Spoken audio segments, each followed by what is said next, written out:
Good evening, everyone. This is We Met Plum, and get ready, everybody. The BPT's mini podcast Extravaganza is coming your way, and I know that this is not the right thing, so I will fix that. But anyway, ladies and gentlemen, Chris Kennedy will be joining us for the stream. Because, ladies and gentlemen, tonight's theme for tonight's BPT's mini podcast extravaganza is 70s music. So get ready, everybody. We're going to be talking a lot about 70s music and one familiar face. We're going to talk about him and his domination of the 70s music. Stay tuned, everybody. BPT's mini podcast extravaganza starts next. Stay tuned.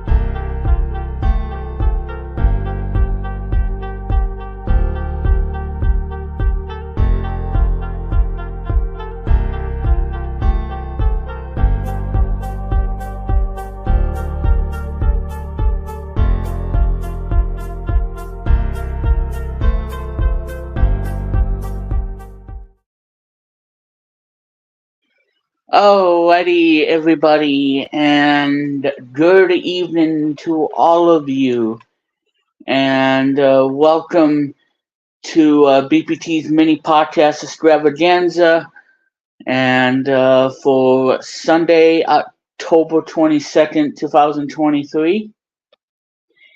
And I am going to go on the StreamYard and give the link and stuff if I can.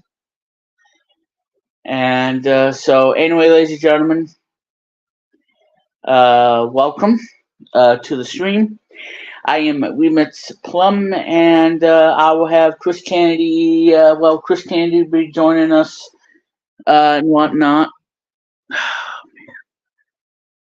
Oh my God! All right, hang on, folks.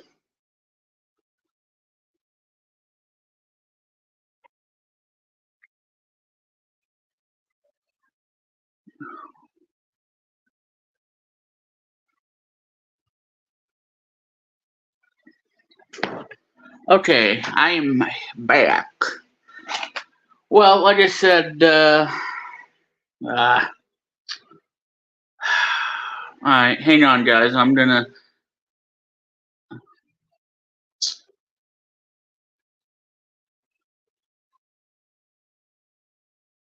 All right. So anyway, um, ladies and gentlemen, I got 3 viewers watching. Thank you, everybody.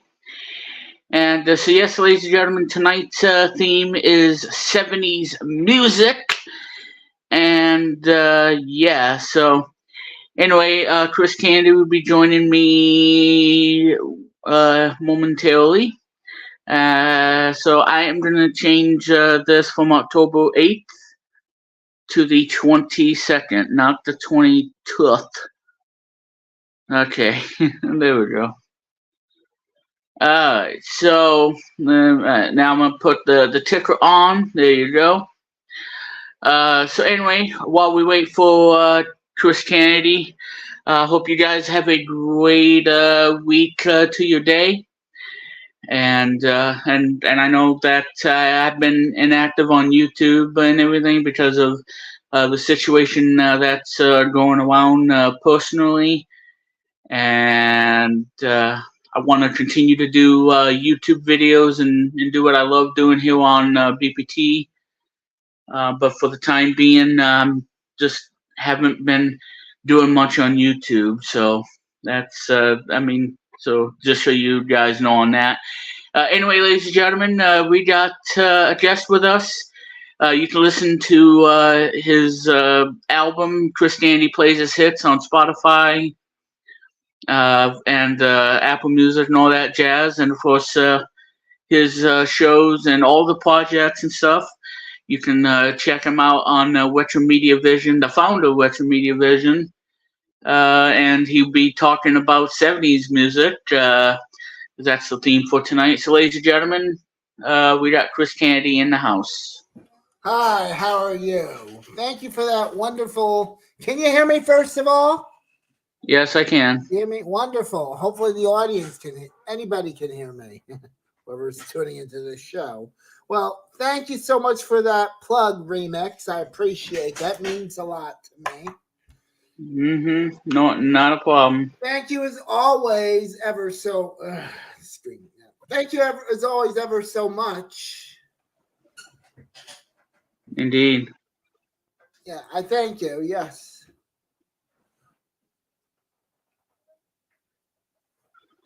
Yeah, I mean, yeah. So have some podcasts I want to host soon.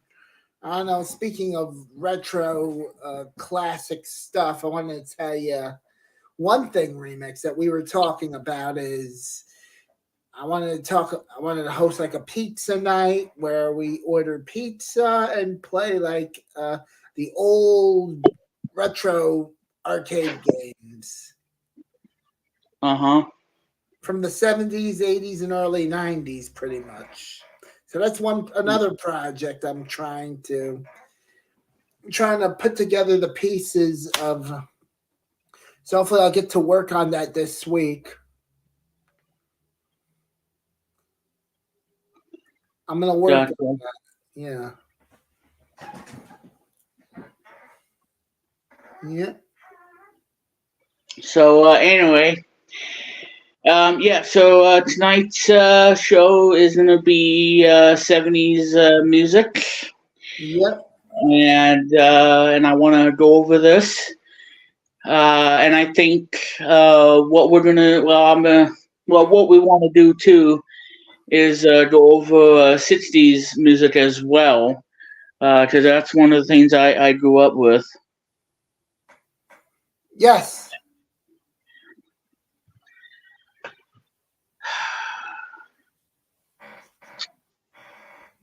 All right, well, hang on a minute.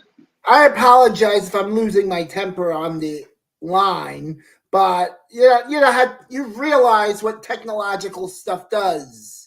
And Remix, you go for the same garbage too, right? Yeah, all the time. So it's very tough running your own boards, and I'm running my own boards at the same time, trying to provide great shows. So.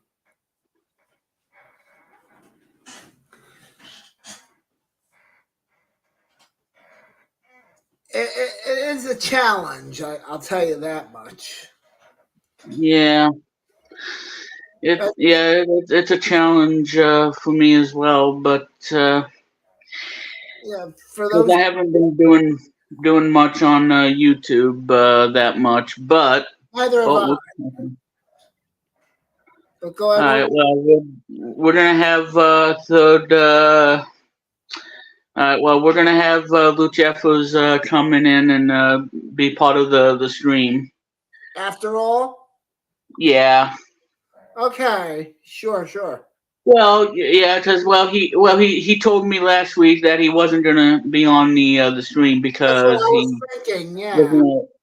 was gonna attend to a party that he can't miss, and I told him, well, have a good time and that sort of thing, and now he wants to join. So well, anyway, Lou, I sent you the StreamYard link. Very good. And all right, ladies and gentlemen, the founder of LJPCBM, you can catch FWLX Friday afternoons at a new time, 4 p.m. Eastern Time, on his YouTube channel. And you can, for exclusive perks and everything, $5 is all it takes. And you get some exclusive perks and stuff. Ladies and gentlemen, we're going to welcome Luke Jeffers to the stage right now. Okay. Hello, guys. I just got home from my nephew's Jack's birthday party to speak. So thank you for waiting for me patiently. So, Okay. been the shortest birthday party ever for Jack. So, it takes some time. So, there you go on that. Gotcha. Yes. Yeah. I'll let you guys hand the floor for the 70s music instead of me. So, that was more easier. So, while I'm here, go. Well, I just want to let you know that that's the theme for tonight. Because there's a lot of things I'm going to be going over of the '70s music. So, because I know this is a dangerous territory, but I do want to do this because because there wasn't no show last week because of whatever that happened, and I don't want to I get into it. apologize. It's my fault too. Well, no, well, like I said, I'm not blaming anybody. It's just well, I mean, it's not towards you, Chris. It's just I I just understand. had a rough day with my mother being an absolute. Yeah, well, we won't go over that on the stream. And it wasn't But my fault I just either. needed some all in all. That's what I really needed. So that's why there Yeah, wasn't me too. no stream And last I week. was sleep either. I just got home Because I from needed all in all. vacation. Well, not only that, I needed some all in all. Yeah. Me too. I'm with you, Remix. And recover from my and kind of recover from my mother's, what. And again, we won't go over on that, but because it's the kind of crap I gotta put up with every day and all that other stuff. So we won't talk about that at all.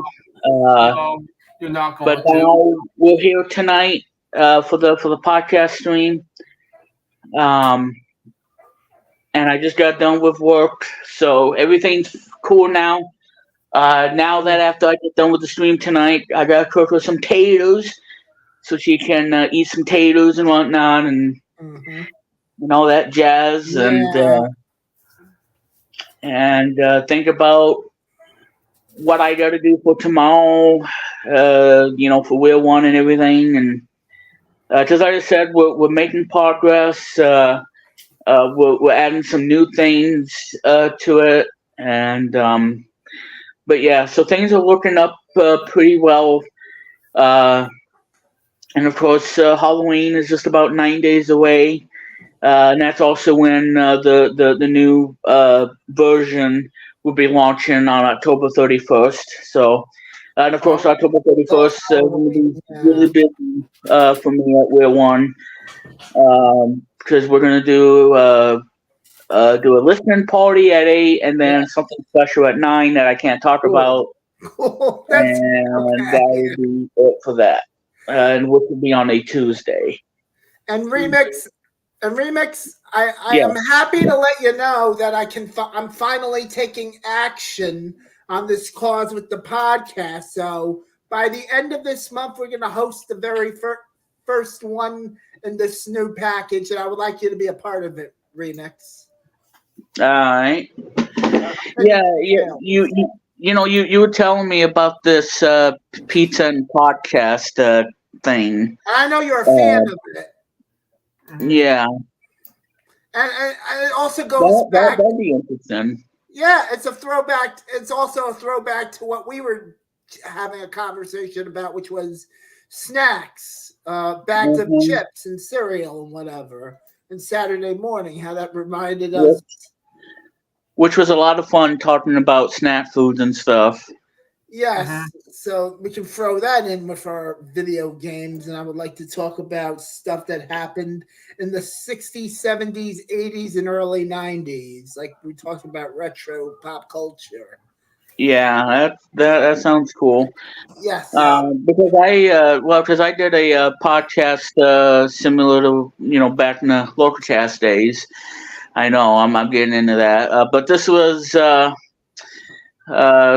like years ago when I did this, and it was supposed to be a show about everything, and I thought it would work, but at the same time, I just got burned out with the podcast, so that's why I scrapped it, and I think it was the worst decision for me to is to scrap that, because I usually want to continue to do episodes of a podcast, but at the same time, can't find the time to do it, and I get burned out. And Yeah. but like I said, those were the yesteryears and yesterdays and all that other stuff, and I want to at least try to avoid that. And by the way, the name of the show that I used to do after 6 episodes, I think 5 or 6 episodes, is a show that I did using Magic's Samplitude, which was a program on Windows that you could record, music or podcast and sort of thing. And what this show was, it was about video games and pretty much everything else. And I think the problem with it is, I think it lost its identity when it comes to what the show was going to be about. Oh my. And but yeah, so the name of the show, ladies and gentlemen, I'm talking about is a short-lived Localcast project, if you will, called Cold Pizza. Oh, I remember that. Yeah. So Cold Pizza was the name of the podcast that I've done. This was years and years ago when I had Windows 7, and I used Magic to record the show as a podcast. And now that I'm gonna probably get Mixcraft, I'll be able to do podcast on Mixcraft. Cool. With a white microphone, and because like I said, I suggest you use. Can I make a suggestion? Oh man, yeah, I'm sorry. I accidentally spilled coffee on my keyboard. Give me 1 second. Oh yeah, espresso. Yeah, that is not good. Yeah, I'm gonna make a suggestion real quick before I have to clean up. Yeah, go ahead, Chris. You might want to get a condenser microphone. My voiceover. A condenser one. I'll tell you which one. I'll give you suggestions. All right. Okay. For looking for a microphone. But that's pretty much the thing there. I think I have a condenser mic. I spilled my coffee, but thank God I'm keeping quiet about this. It's not as big of a mess as I thought it would be. Yeah, spilling coffee onto a keyboard that kind of crap happens to me too all the time. Whenever I spill liquid and it gets on the keyboard and you're cussing up a storm, thinking, "Oh my God, if I don't save this, this is gonna be a freaking paperweight." Oh my God, Remix, you're killing me. Yeah, it's like, oh my God, I spilled something on the keyboard, and now it's going to be a freaking $20 paperweight. And this is even a keyboard. Yeah, I'm with you. And this is a keyboard from Walmart, the ARM keyboard. It's getting cleaned up. It's still work. Just okay without my headphones. Yes. Good thing I texted. Monitor, which is good. Okay. And that's another thing. I want to get better studio monitors. Well, I think I have a condenser mic. I know. Well, I know. Blue Microphones, which is now owned by Logitech, has condenser mics, and I know Shure has condenser mics too. Like the SM7 microphone that has USB as well as XLR. And like I said, I got, and here's the thing, I haven't used this mic yet because I bought it at Walmart, at the hotel, and I still haven't used it yet. And it's a HyperX microphone, and I think it's a condenser mic. And and I know Walmart has one too, but I don't know how good the Walmart one is. But that's why I got the HyperX, which is I think it's called the Solo Cast. And I think I paid $40 for it on Walmart, but now it's $49.97 at Walmart. And it's a pretty good mic. Well, I haven't tried it out yet. It is compatible with PC, PS4, PS5, and the Mac, and I know it works with Xbox as well because I have an Xbox. Has a tap to mute sensor, so which means if you have to cough and you don't want to have it picked up, then you just mute it, and then it. Yeah. So that might come in handy. Joking. Yeah. Yes. So I think this is a condenser mic from. Yeah, it is a condenser mic from HyperX. Absolutely. I'm glad. But, I haven't used it yet. So. I'm just so glad the equipment didn't get damaged. So for the most part, so that's good. Thank God. But yeah, so anyway, as I was saying, again, nothing worse than having a spilled beverage and it just spilled on the keyboard. If your keyboard's not spill proof, then yeah, you're gonna be crying. Yeah,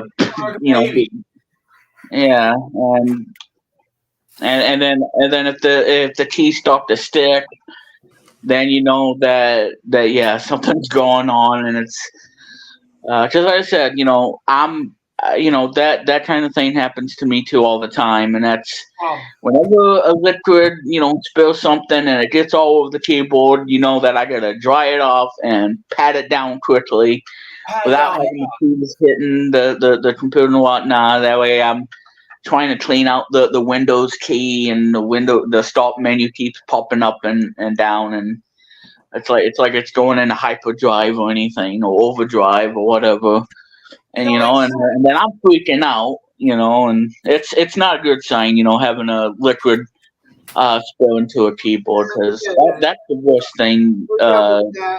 It's all over. Yeah, I'm good. It is the worst thing. Yeah. Yeah, it is. Well, that's taken care of. We did our job. Okay. Let me see. While we're at the subject about this whole podcast and Extravaganza stream, yeah. And Walmart does have a blue Yeti Nano. Nice. Pretty cool. Wow. Pretty cool. Yeah, and it's a condenser mic. Because it's top. And I think this is. Yeah, because I don't think I've ever seen this at a Walmart before, because I usually see it on Amazon, but at Walmart.com, I mean, yeah, pretty cool. Pretty cool. Yep. Indeed, yes. Seeing it on Excuse me. I was gonna say eBay, but that's not it. That's not it. No. It's not it. Let me get out of that. Yeah. Well, it all depends. We'll see.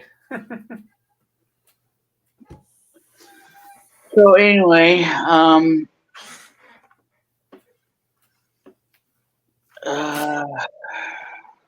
I know it's not 56 out.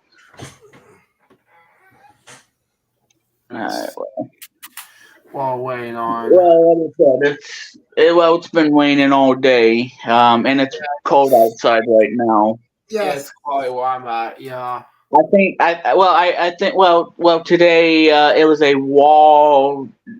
chilly day, which means that winter is going to be fast approaching with a snowstorm that I don't even want to think about, and I think we're gonna have a brutal winter, because I know in the Tug Hill and upper parts, they got their first snow up there, but since it's the temperatures are like 70 degrees, the snow is not sticking to the grass, Yeah. Jeez, I love snow, and it seemed to be too much. Yes. Well, and here's the thing, for people who travel during a snowstorm, well, that's dangerous. Number one, and number Dangerous. two, if you get like black ice or if it gets icy on the roads, then yeah, it gets slippery and it even causes more headaches and a lot of problems in traffic. Yeah, I don't do traveling that.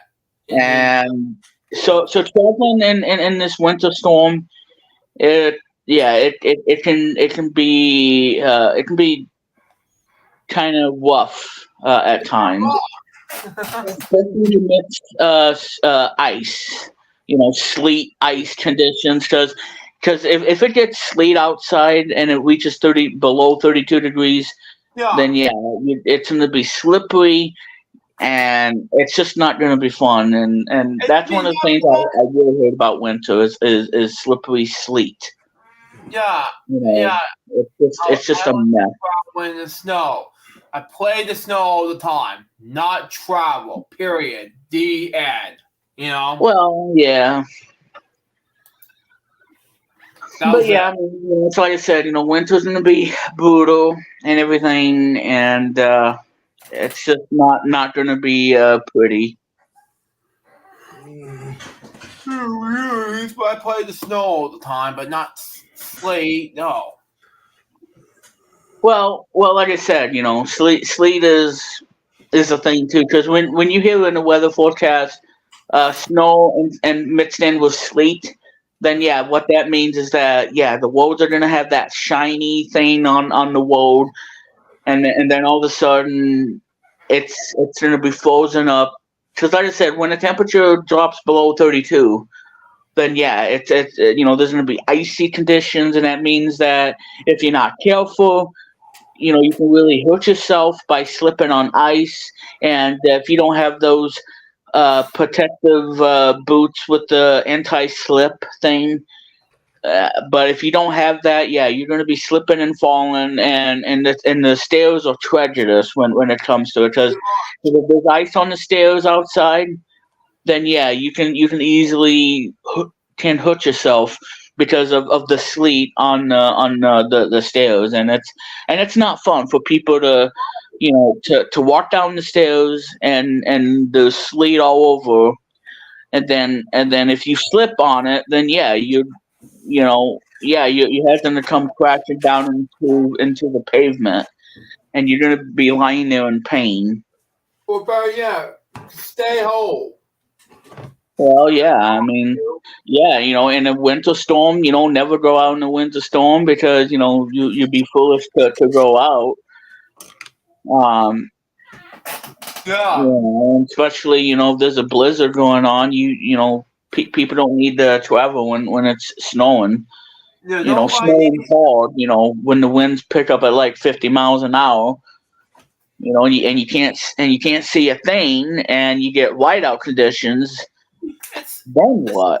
You're going to be stranded on the road until it clears up. Yeah, until it clears up, and hopefully you don't get into an accident. Hopefully they don't get into a accident. Because like I said, winter is coming, and yeah, it's going to be a brutal winter for sure. I'm not looking forward to it, but everybody else isn't enjoying. More power to it, but like I said, it's winter is I tell you, we don't know what Mother Nature's gonna have in store for us for the winter here in New York, because it's gonna be brutal. That's one of the reasons why I don't like winter, because I don't like cold, freezing my butt off, and have to deal with ice. That's what I don't like, and I know people in New Jersey are gonna have that problem too, because New England is the worst when it comes to getting a snowstorm. Exactly. Yes. So I hope everybody in New Jersey gets prepared for this winter that we're gonna have, and I don't want to think about it right now. Definitely. Because I know Chris is not looking forward to it. Not really, not unless I move somewhere where I'm going to be, well, safe. And it is 40 degrees out right now. Quiet. You don't have to deal with all the garbage. Yep. Yep, and it is 40 degrees out right now where I'm at. And okay, I don't want YouTube TV. Anyway, Monday is gonna be 53. Yeah, warmer. Okay. Tuesday's gonna be 65. Wednesday's gonna be 71. Okay, so it's gonna be warm this week. And then temperatures are gonna drop down again. And Tuesday, which is Halloween, gonna be raining. Every Halloween, it's always raining on Halloween. Gotcha. Wow. Yeah, Oh. I know. Yeah. Yes. Yeah, so it's mostly cloudy with rain in the afternoon. 46 the high on Tuesday, next Tuesday, and the low is gonna be 30. 64 degrees on Halloween. It's sunny. Yeah. Well. Here in the U.S., we usually rain all the time on Halloween. Never. Well, from my history, I don't know. We usually get sun and whatnot, but we just can't seem to dodge the bullet when it comes to it. And then on Friday, which is my grandmother's late birthday, it is going to be rain and snow. Ugh. And it's only going to be 37 for Friday. Yeah. November 3rd, which is my grandmother's birthday. Which is the day after my cousin's 50th birthday. Which she would have been 90 years old and whatnot. Yeah, and my cousin Leanne, she's going to be 50 this upcoming Thursday. So anyway, that's the weather. Well, yeah, so that's the what's going on in the weather outside and all that stuff. Yeah. Oh, man. I don't want to look at the numbers.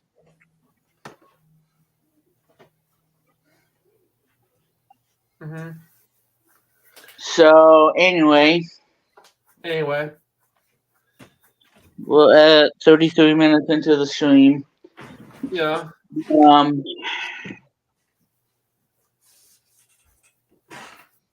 I'm gonna turn off my hotspots for right now. Yeah, you do that. that. I've been watching a lot of TV, in between work. Yeah. I don't want to watch TV right now on the hotspots, but You do not. but yeah, so work went really well, and and everything else, like always.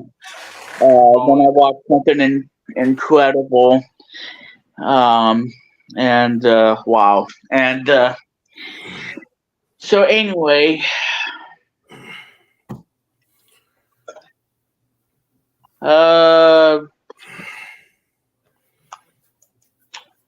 crap.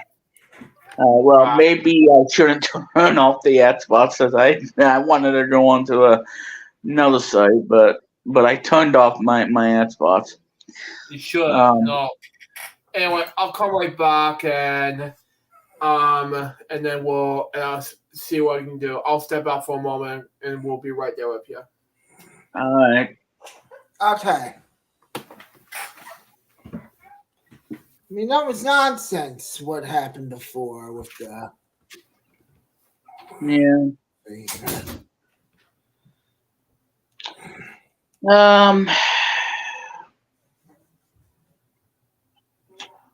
Let's see. Yeah, so I'm very excited about the 70s songs we're going to talk about soon. Yeah, and And like I said, even if Luke don't listen to 70s music and whatnot, like I do, and of course the 60s music that I really want to go over because 60s music is really my thing, because I was talking about this Yes. on a call. That 60s music is my thing because, like I said, rock and roll was huge back in the 60s. Yep.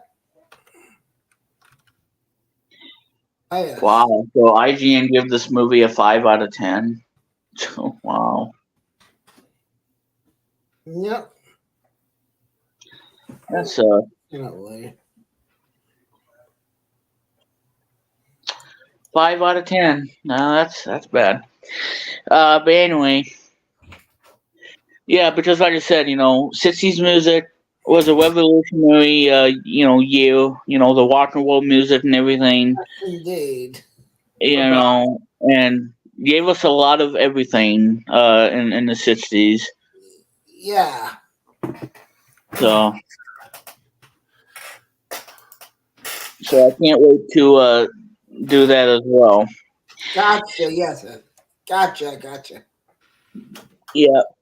So anyway, now that Luke is back, Yep.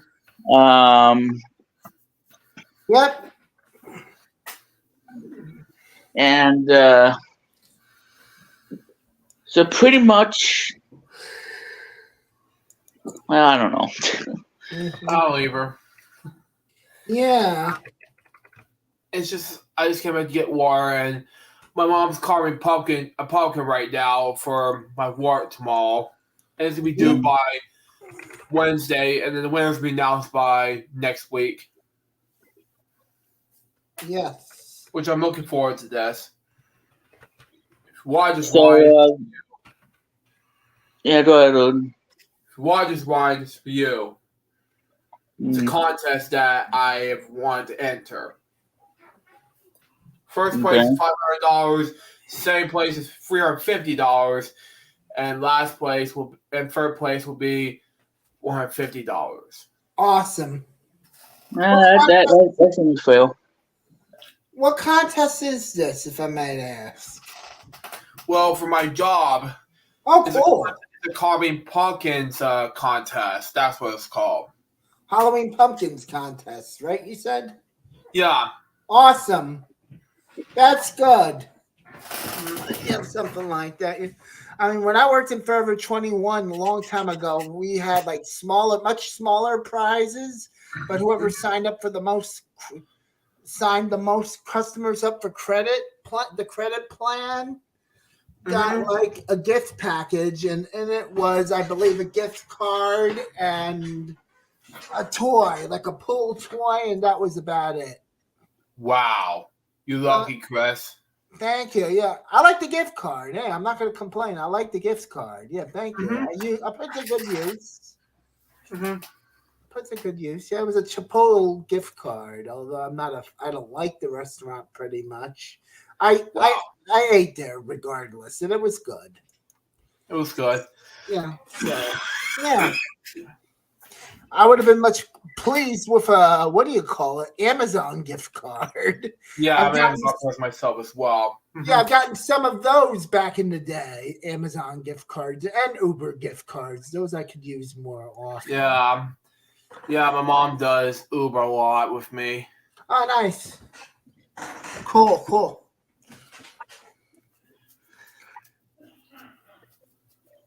So, remix, which songs did you have selected for us for our 70s show? Do you have a?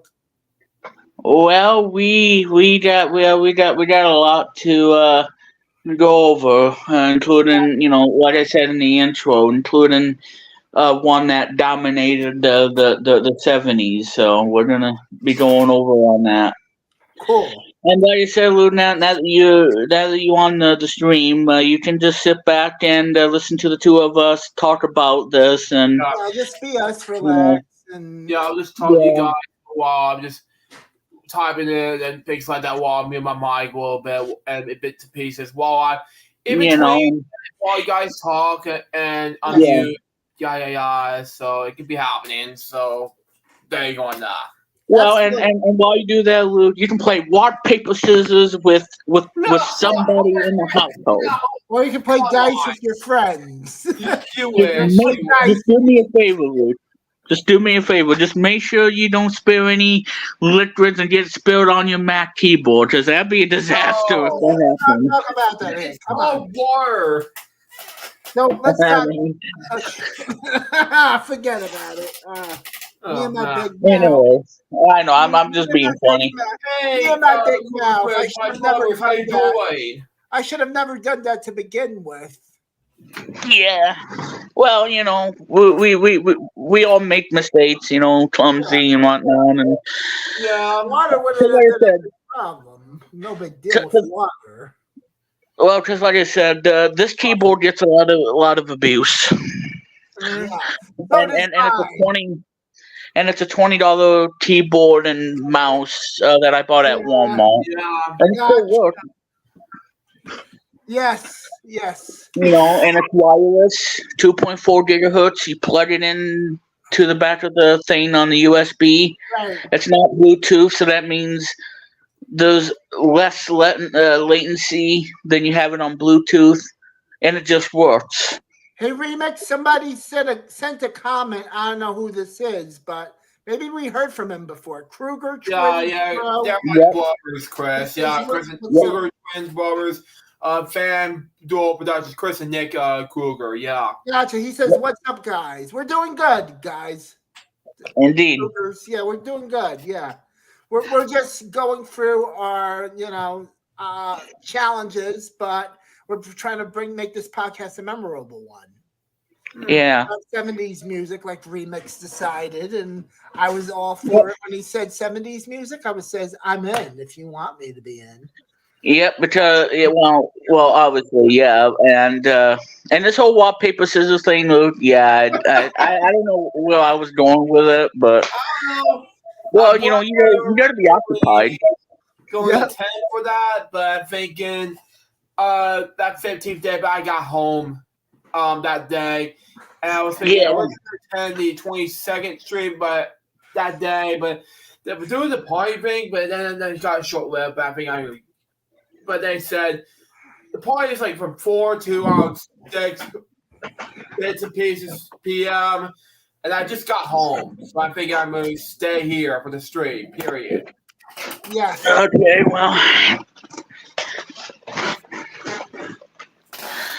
Well, at least we welcome you to the stream and everything, and because like I said, we only got 2 more shows after tonight, because next Sunday is going to be, well, like I said, it's going to be crazy on what we're going to do on the next Sunday, because I think it's going to be a special episode, if you will, of the podcast for next Sunday. Yeah. I'm glad I was able to come back to me Extravaganza stream because I'll be back for the same 2 nights after this is over. Because I said that I'll be back here 29th, and I wasn't able to join 22nd, but I come in the last second because his party was over for Jack, my nephew, who will be turning 16 tomorrow, and that's what he was trying to tell me. And then same with next 2 weeks. That was planned. And I'll have a sip of water too while you're talking. Yeah, I might get myself a sip of water. And this is so crackling noise. I'm going to show you something personal. On a personal, this is a spill-proof bottle, so I cannot spill it easily. I don't have to. No, I know. No, spill-proof bottle, so this is good. It's good. Well, like I said, that happened to me. Having tea spilled, and I'm like, oh my god, are you serious? Yeah, it was just a nightmare, but nightmare, yeah. Exactly. Well, like I said, I think the thing that everybody misses on a birthday or whatnot is going to a pizza party. A pizza party, yeah. Because I remember one point growing up in my hometown. Whenever I had a birthday, I would walk right into a pizza restaurant up in my hometown, and it's not there anymore, unfortunately. But it was a pizza restaurant called Pizza Inn, and Cool. it was one of the greatest moments of my life, and I certainly miss those moments. And where's yeah, Pizza so Inn again, Remix? Where's Pizza Inn again? well, it was in my hometown, and I don't know. Well, like I said, it's all over Texas and other places that have the pizzeria. Yes. But yeah, it's called Pizza Inn, and that's and Yes, used to be one in my where I was until they closed down. right. Now it's some sort of a grill bar restaurant Right. where it is right now. Sadly. Which I don't know why you want to go there. I mean, but who knows? Well, here we got Domino's. Let me tell you, we got lots Yeah, and lots exactly. of Domino's. I have those before, yeah. Yeah. Pizza I Hut. I don't know if there was a Domino's where I was, but I know there was a Domino's and whatnot in Fort Worth, but well, like I said, unlike the mid '90s, there was hardly any restaurants where I was, and now everything's huge, and now they have all these restaurants. Yes. Like Jack in the Box, Pizza Hut, Dairy Queen's there too. Exactly. Taco Bell is still there, and my favorite chicken restaurant is celebrating its 35th anniversary, and it's one of my favorite fried chicken restaurants. Yes. And whatnot, and they're still open, and they're known for the giant jug of the sweet tea. The best sweet tea you can get at a fried food restaurant. Absolutely. Not just for the fried chicken, but also the sweet tea, because that's the one I can have. I can't have the one with the lemon, but just the sweet tea is well for allergy reasons. For allergy reasons. Yeah. But you're allergic to eggs too, right? Yeah. I'm allergic to penicillin, the medication. Okay. Yeah. But I don't think I have any real, easily identifiable food allergies that I can come up with. But I can tell you right now, I don't like baked beans. Ooh. Yeah. I'm not a peanuts person. That's just why I am. Gotcha. And when I was younger, I hated tacos. Ooh. But now I love them as a older person. Mm-hmm. Especially my older adult. So so this restaurant now this is in Oklahoma, Texas. Well, it's part of Texas and Oklahoma, and they've been serving up fried chicken since 1988. Oh, nice. And my mother likes the other fried chicken place in Fort Worth, but that got shut down. Shut down. Yeah. But yeah, there was one in my area, and then there's the other one in the Boulevard and whatnot, and but yeah, they had awesome fried chicken, and they also have express tenders, and now they do more than just fried chicken products. They also have fish varieties, like catfish and hush puppies, French fries, all of that. I do like hush puppies, and so this chicken place does is not just for fried chicken, but it's also seafood as well. Ooh. My stepdad is allergic to some seafood. Oh my. Yeah.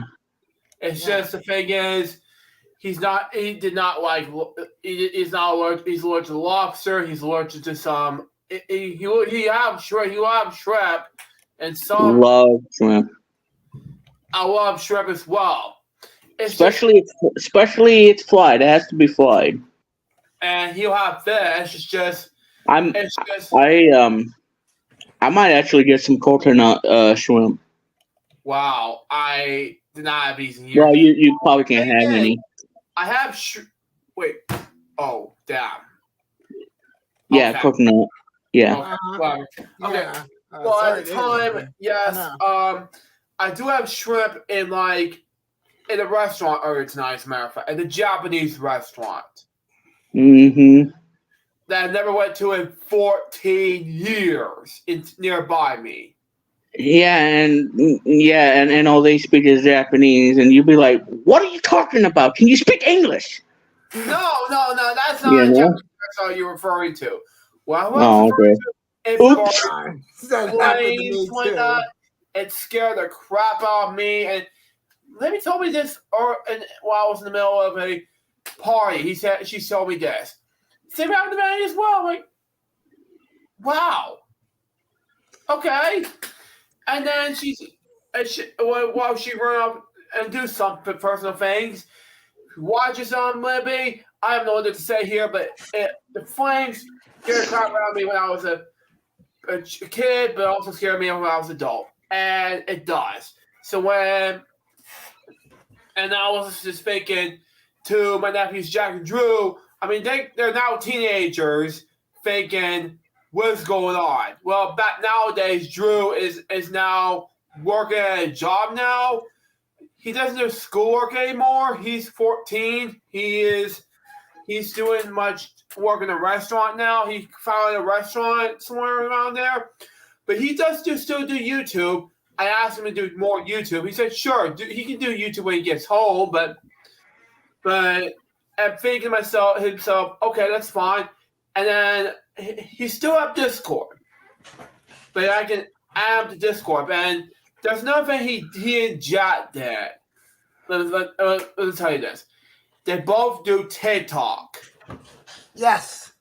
And which is not my thing, you know? I don't like TikTok either, so I understand. I used to use it, but yeah. I used to use it too. And I probably won't use Twitter anymore because now they're gonna start charging and everything. So, but like I said, you guys can check me out on Threads because I usually do Threads.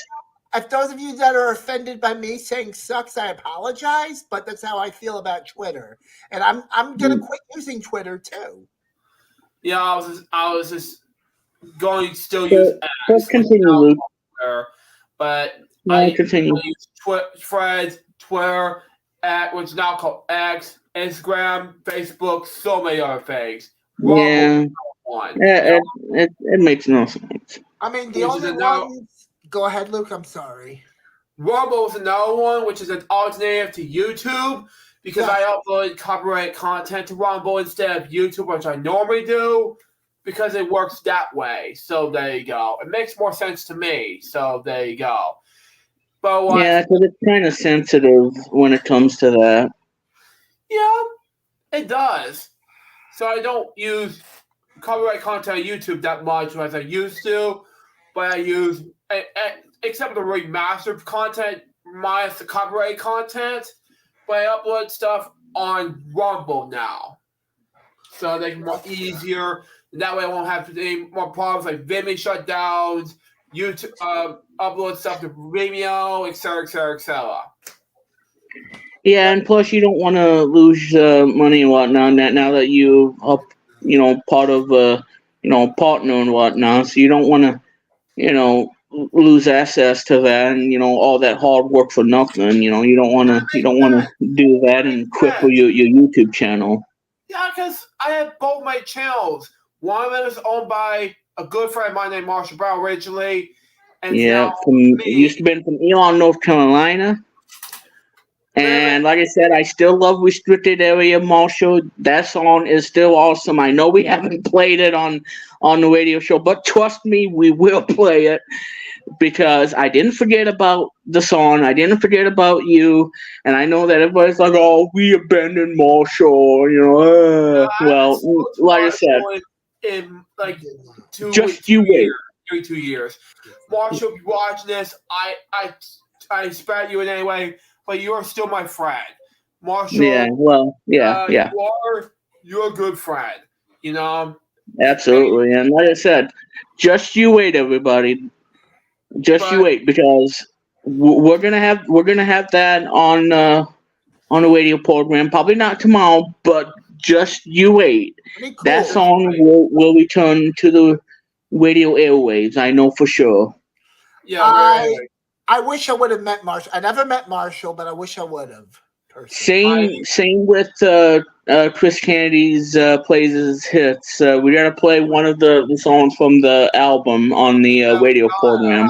I'm sure Marshall was a good songwriter like myself. I mean, our music. He's talented. Thank you. Yeah, he's talented. I mean, I'm thank you for the friends with Marshall. For 15 plus years. He and I have been a YouTube, collaborating with YouTube for 15 plus years.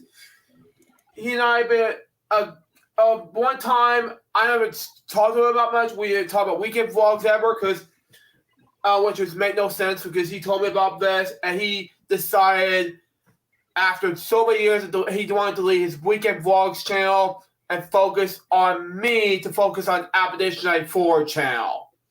That's what's going on in 2020 of November. And that's why he wanted me to focus on my second. That was my second channel. Hold on, I gotta mute.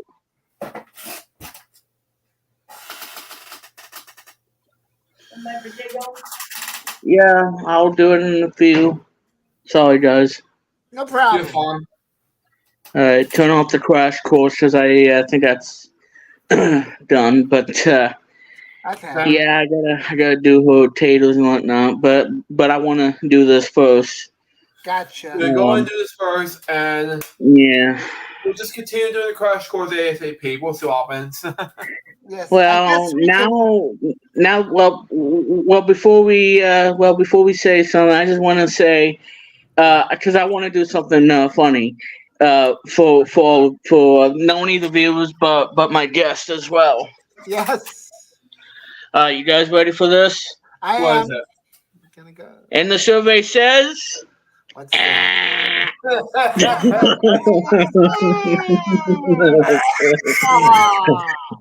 There you go. There's your highlight. There's your highlight. First strike. The first strike. There you are. No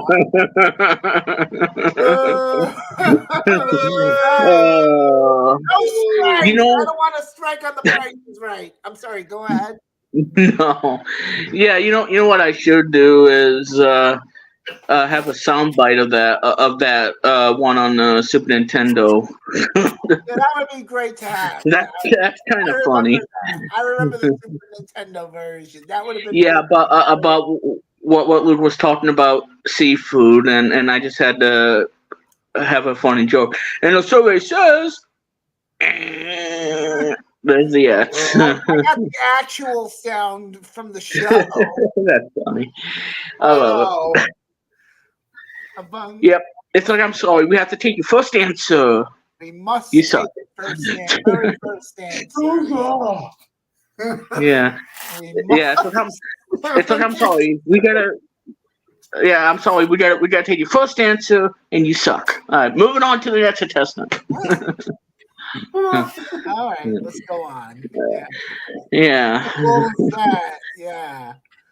So anyway, I hope you guys enjoyed that little moment that I did. Because we're almost at an hour now. Yeah, I think we should talk about before we. How much time do we got left, Remix? After we get done with all shenanigans, we will do the theme, and that'll be at the end of the stream. So you do 70s. Oh, so you're saving the 70s music for the end, right? That's how you do. Yeah. Yeah, because when I host my podcast, I usually talk about I have 2 or 3 themes, plus I do random chat, like sort of what you do on my show, which is what Mm-hmm. I think you should revive Cold Pizza remix. Yeah, that's a possibility. I want to hear That's a possibility. That is a possibility because, like I said, with me having Windows 10 and Mixcraft, things are going to be a lot, easy when it comes to doing the show, and because Mixcraft is the best when it comes to creating a podcast on Windows and Mac. You can probably use like Logic Pro or even Adobe Audition or whatever program you can find on the Mac. Because the GarageBand will, used to let you do all that, and then they crippled GarageBand and whatnot. But on Windows, it's really it's awesome on Windows, especially Mixcraft. Anyway, as you were saying, Luke. I was just texting in case we're going to show you something, that way we can do it. Okay. The talk series, All right, go ahead, Chris. Yeah, Luke, you were saying the talk series, right? Yeah, because I was just trying to. I was the first people to join the Remix's channel in the early days of Remix Plum Studios channel. I remember those days, and I was only 15 when I first joined with Remix. Yeah, I joined with Remix over. All the talks, It's almost been a decade since I've joined Remix Plum Television. And fun fact, years later, my friend David Fowles, aka the David Fowles Network, would revive that. And then I think Remix should bring it back, Yes. Yeah, I might. I mean, it's been a decade since I've been podcasting too, and we've been podcasting. Remix has been doing this for as long as I've been doing it, so. There you go. I just had to make something funny in a private chat, but somebody had to give it to somebody. Oh boy. I know. Well, you gotta give me E for effort, because that's creative right there. I know. Yeah. I have to hand it to you. Yeah, that's good effort. Good answer. That was my idea. Because it was his creation, when it comes to talk series, Yeah. Why don't I play around with this on the chat and we'll say good answer. Here you go. Yeah, really. Good answer. Well, like I said, Louis Anderson just pops out of nowhere and saying good answer. And you got Rich Dawson, Ray Combs, Al Roker, John especially on the PlayStation version. Yep, definitely. I remember the PlayStation with Louis Anderson from 2000. Yeah. That was an awesome game. Yeah. I still have that game. That game. My favorites were 93, and I remember the original on DOS. Mm-hmm. I remember playing it with and then one time with Billy Moody, when he played on Billy's live stream that time frame, he always laughed. He was playing a PC version. Yes. He usually played the PC version. No, well, besides PC version, he played the PlayStation version. That's what he did. Absolutely. Me and my mentor Mariana Miles had created. Shout out to Mariana if you're listening. Hope you're enjoying this podcast that me and my friend Remix and Luke are putting on for you. She created. Mariana created, and me created Friendly Feud back like a decade ago almost. Oh, okay. Close to a decade, not exactly a decade, but it's called Friendly Feud. It's called Friendly Feud. And it's like a variation on Family Feud, except it's with anybody. You can play with friends, neighbors. You can play with coworkers, anybody you want. Married couples, friends in general. You can play with students. Of course, Family Feud was like that with its college days, but I want to make it more general. You know what I mean? I see what you mean, Chris. And my idea, Luke, you're going to love this, and so are you, Remix.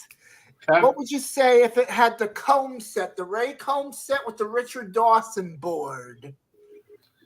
Ooh, okay. Richard Dawson's board with the Ray Combs. Combination of Combs and Dawson, I would want to say. That makes more sense. Okay. Yeah, I'll have to show you it one day. Okay. But I created it pretty much, and the neutral panels, it'd be like a maximum of 10 answers. Like every survey question would have a maximum of 10 answers. Yeah, okay. Okay. Makes sense. Yes, and the two unused answers will have stars in them. Okay. So stars mean they're blank panels, whereas the ones with the checkerboards, as you saw in part of Ray Combs and Richard Dawson's version, are like the ones that are unused, and then you have the numbers 1 through whatever, how many answers are on the board. So they're in yellow and red. So, and the stars are in blue background with white stars, sort of like what Scrabble had. So Okay. it's a combination of sets, but it's just me talking about the artwork of the game. And of course, we're going to try to build like doors if we do a in-person version of it. But if we do it like a virtual, we might do like some sort of visual. Mm-hmm. So it has yet to be worked out because there's a lot of production going on to it. But I'm in discussion right now with my friend Brandon Hands, who's my producer with Dreamscapes Music and video production. Okay. So yeah, I do like Family Feud. I think it's a great game, but I think it should be more generalized and have more like a lot subject matter. It's a great game, though. It's a great game. Yeah, that's why I called it Friendly Feud. Okay. And Mariana's been playing it ever since with Ronald. Ron, yeah, okay. Yeah, Ronald Onion. Yeah, they get people at their centers where they go to at the camp or wherever they work at, and they play the game. It's a hit. It's a hit, okay. Yeah, but sometimes they like to play like other games, like Card Sharks, The Price is Right, and Let's Make a Deal. Because some people say, I love Family Feud, but sometimes Family Feud is boring. And we play that show every like 5 times a day, 5 days, 6 days a week, 5 times a day. It's like we have nothing else to do. And everybody says, I want to play another round of Family Feud. I'm like, we already played that. Can't we play like Price is Right or Hollywood Squares or Tic-Tac-Toe or Pyramid?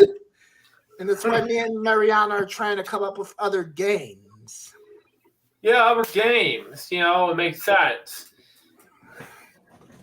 Yes, I another person who I like very much, who's helping me out with the game shows. His name is Travis Shario.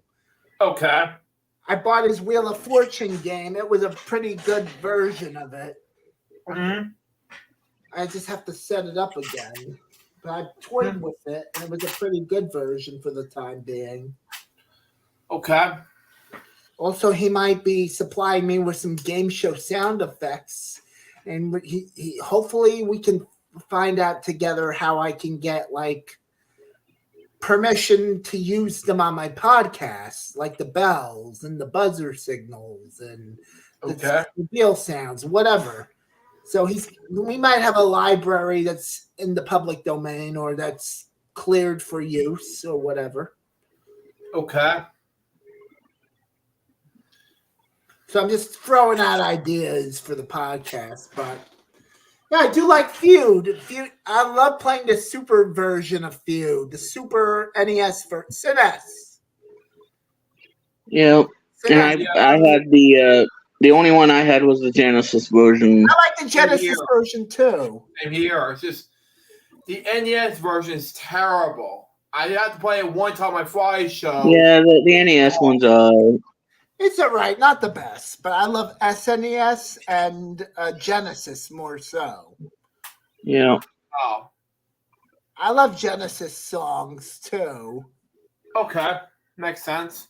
Genesis music and other Genesis games I used to love to play. Speaking of which, are Miss Pac-Man. Wow. What else? Yeah, which Pac-Man I also used to have. Yes. Because I had all 3 Miss Pac-Man games. I had the Tengen version on the NES. I had the Super Nintendo one that came out in '96 by Williams, and the one on the Genesis. And so that's all 3. And I also play the arcade version. Yeah. And I also play the arcade version too on my computer. I'm trying I'm trying to find I like the Namco Museum version too. Mm-hmm. Yeah, and of course Namco Museum series on the PlayStation. Yeah, Volume 1 and Volume 3 are like my favorites. Volume 3 I like the most. Yeah. Because it has Did Dud and Tower and that Tower game and and Pole Position 2 and the game that was on PlayStation. I don't know if this game ever existed in America. But anyway, it starts with P. But yeah, Namco Museum is a great collection. Yeah, Fozon. I love that game. I would play that game. It's a weird game, but it's cool at the same time. I love the songs. I love the theme song from Fozon, the music soundtrack. Wow. And there was another one called Motos that I remember. Yeah, I don't remember Motos, no. And I also used to have, I think it was Namco Museum on the Xbox. Yes. And it had that one game. Yes. And only had the classic games, but it also had the arrangement versions of it. And the one I played was Did Dud arrangement, which almost had that Bobble Bobble kind of feel, if you will. Wow. Going through levels as you complete a level, and then with different mazes and whatnot, and it almost reminds me of a way of a Bobble Bobble, where you clear a level and defeating enemies, and that's what the Did Dog one was, and I thought it was a really cool game. Because again, I had it on the Xbox when I had the original. Yes. It didn't have a lot of great games, but I did like the Did Dog arrangement. That was pretty good because I actually used up all the credits, and then I ended up beating the game on Xbox. Gotcha. So that was really cool. Oh yes. But yeah, the Xbox version. I also remember Road Fighter. Road Fighter was on the Konami Classic. Yeah. I used to play a heck of a lot. Or Zippy Race from Iwam. Oh my God, I loved Zippy Race. Zippy Race, also known as definitely Zippy Race. That's what it's supposed to be called. I would always play one of those games where you gotta watch out of drunk drivers so they don't take you out and fall off your bike. Mm-hmm. If you want serious action for motorcycle racing, try Road Rash. See how far you get in that game. Yes, I might do that. Especially Road Rash 3, where you just beat the devil out of your opponent, and they're gonna punch you in the face. And if they do that, you get a crowbar and you smack them back, and for them to fall off the bike, and then you won them over. There you go. There you go. And that put a smile on your face, like boom, doing like 130 miles an hour. See you later, boom. Speeding on and watching out for the cops so I don't get busted. But anyway, you don't need the World War 3.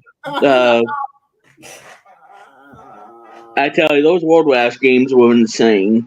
Yes. Especially the second one on the Genesis and the third one. Because I had the third one by EA, and there's a lot of stuff in the game. You gotta watch out for the cop too, because they can show up and whatnot, and and you can actually take them out in the game, but they can become brutal too, and they can pretty much knock you off the bike and you get busted right there. Okay. Because the game has some humor in the game, in the cutscenes. The cutscenes are so funny and so humor. Just like a sight bike when you fall off and crash, and it makes that crash noise. Makes sense. But yeah, World Rash is a game. See how far you can go before you fall off your bike and you end up hitting a sign or hitting a cow or hitting somebody. I don't know. Yeah, exactly. Doing 150 miles an hour, like, oh, I hit a cow. Yeah, and it's like that cow ain't going nowhere. I just hit a cow, and now I get a speed off before that cop comes after me in the game. But yeah, World Rash is really intense too. It really is. Yeah. It's I hit a cow, but then I hit a pig. If I hit a pig, oh my God, Lou be crying. He'll be squeaking like a pig, like, oh my God, don't hit the pig. And yeah, I don't know if there's any pigs in that game. I have no idea. You're killing me, remakes. Yeah, I know. Yep. I know. I don't know what to say about that. Yes. You. Exactly. I'm But sorry. yeah, World Rash, classic game. What? I must be frank with you, Remix, and Yeah. you as well. I'm sitting here reading garbage on Facebook and not Facebook. I mean Google and Reddit and all over. I'm reading garbage, and just listening to you takes my mind off the garbage that I'm reading, and it makes me feel better. Yeah. Because I'd rather be listening to you and hearing what you have to say. I prefer to be than listen to all the everything that's going on, listening to patheticness. Yeah, it takes my mind off the garbage. Yeah, exactly. Listen to a lullaby than reading trash online. I have to say, I'm not a fan of Reddit anymore. I never was a fan of Reddit, but I tried. But I was bits and pieces not a fan of Reddit. People used to do Reddit, but I don't do it that much now. Well, like I said, when Thanksgiving comes, everybody's going to be sitting at the table, Walton style, eating turkey and all of the fixins. I sure will sit at the table doing that. Oh yeah. Yeah, especially for me. Yeah, because I know the Waltons did. I prefer to be doing that. We'll see. Yeah. Because that was a '70s program, the Waltons. Yes, it was. Which is on MeTV and on Hallmark Drama and yeah. Hallmark Movies and Mysteries, yeah. But yeah, that's where you can see the Waltons. Which makes great, which is my mom's thing, Hallmark Movies and Mysteries, yeah. Yeah. Makes sense. So and all that other stuff. All that other stuff, yeah. Yeah, so and of course, Namco Museum Volume 1, while we're at the subject of that, Namco Museum Volume 1 has some great games too, like Bosconian, which is one of my favorites. Love Bosconian. And of course, there's Walliettes, that's on there too. Pole Position, the first one. Although I like the second one on Volume 3. Yeah. What else? And of course, there's a game called Toy Pop. Toy Pop. Which I played, yeah, and which I've actually, well, like I said, I've beaten and go all the way to the last stage and find the final boss. It's similar to Bobble Bobble, where if you on the NES, where you complete B2, you go right into to the final boss, and but like I said, in Toy Pop, it's a witch, and the other one, well, yeah. Yes. And why do I mention Bobble Bobble? Because next month is going to be it's celebrating its 35th anniversary on the NES. Yes. One of my favorite games on the NES. And I do like Part 2. I do like the music in that game, but it's nowhere as good as the first one, obviously. But because like I said, there's a lot of similarities of Bobble Bobble. If you look at the other game by Capcom called Snow Brothers, which is another game that I absolutely love. That's another game that I enjoy. That one has about 50 stages as compared to the Bobble Bobble having 112. Yes.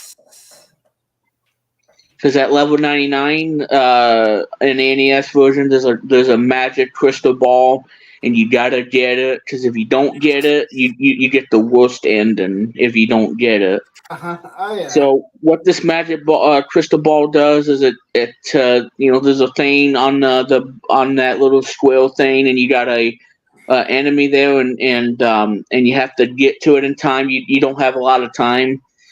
And you have to make it there, and once you do, you enter in the secret door, and that takes you to 12 extra stages in the game. That's in the NES.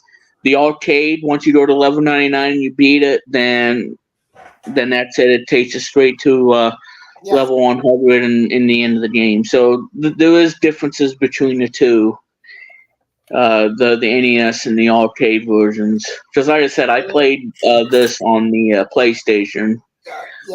Which was Bobble Bobble featuring Rainbow Island. That was a game published by Acclaim Entertainment at the time. Yes. And it had the arcade version of Bobble Bobble, and it also had Rainbow Island as well, which the NES did get a Rainbow Island game. Cool. Yeah. And yes, there was also a Sega Saturn version of the game as well, not just the PlayStation. Very good. But yeah, I mean the arcade version, it's great, But like I said, the NES version is the one that I play the most out of. Because there was one level that I absolutely hate on the NES version of Bobble Bobble. Well, there's two. 43 is a pain in the butt, and 57 is torture. Yes. I'm sorry about that. Yeah, that's alright. Yeah, 43 is painful, and, well, not painful, but it's not my favorite. And 57 is absolute torture. Super. It's a pain. Level 90, on the other hand, is much easier and a lot better than 57. That's why I hate 57 with a passion. Yeah, wow. Gotcha. Yeah. And like I said, the layout, you got the invaders on top, and you gotta blow bubbles in the middle, and you gotta avoid the thing that the aliens do when they drop the thing and whatnot, and you gotta avoid it.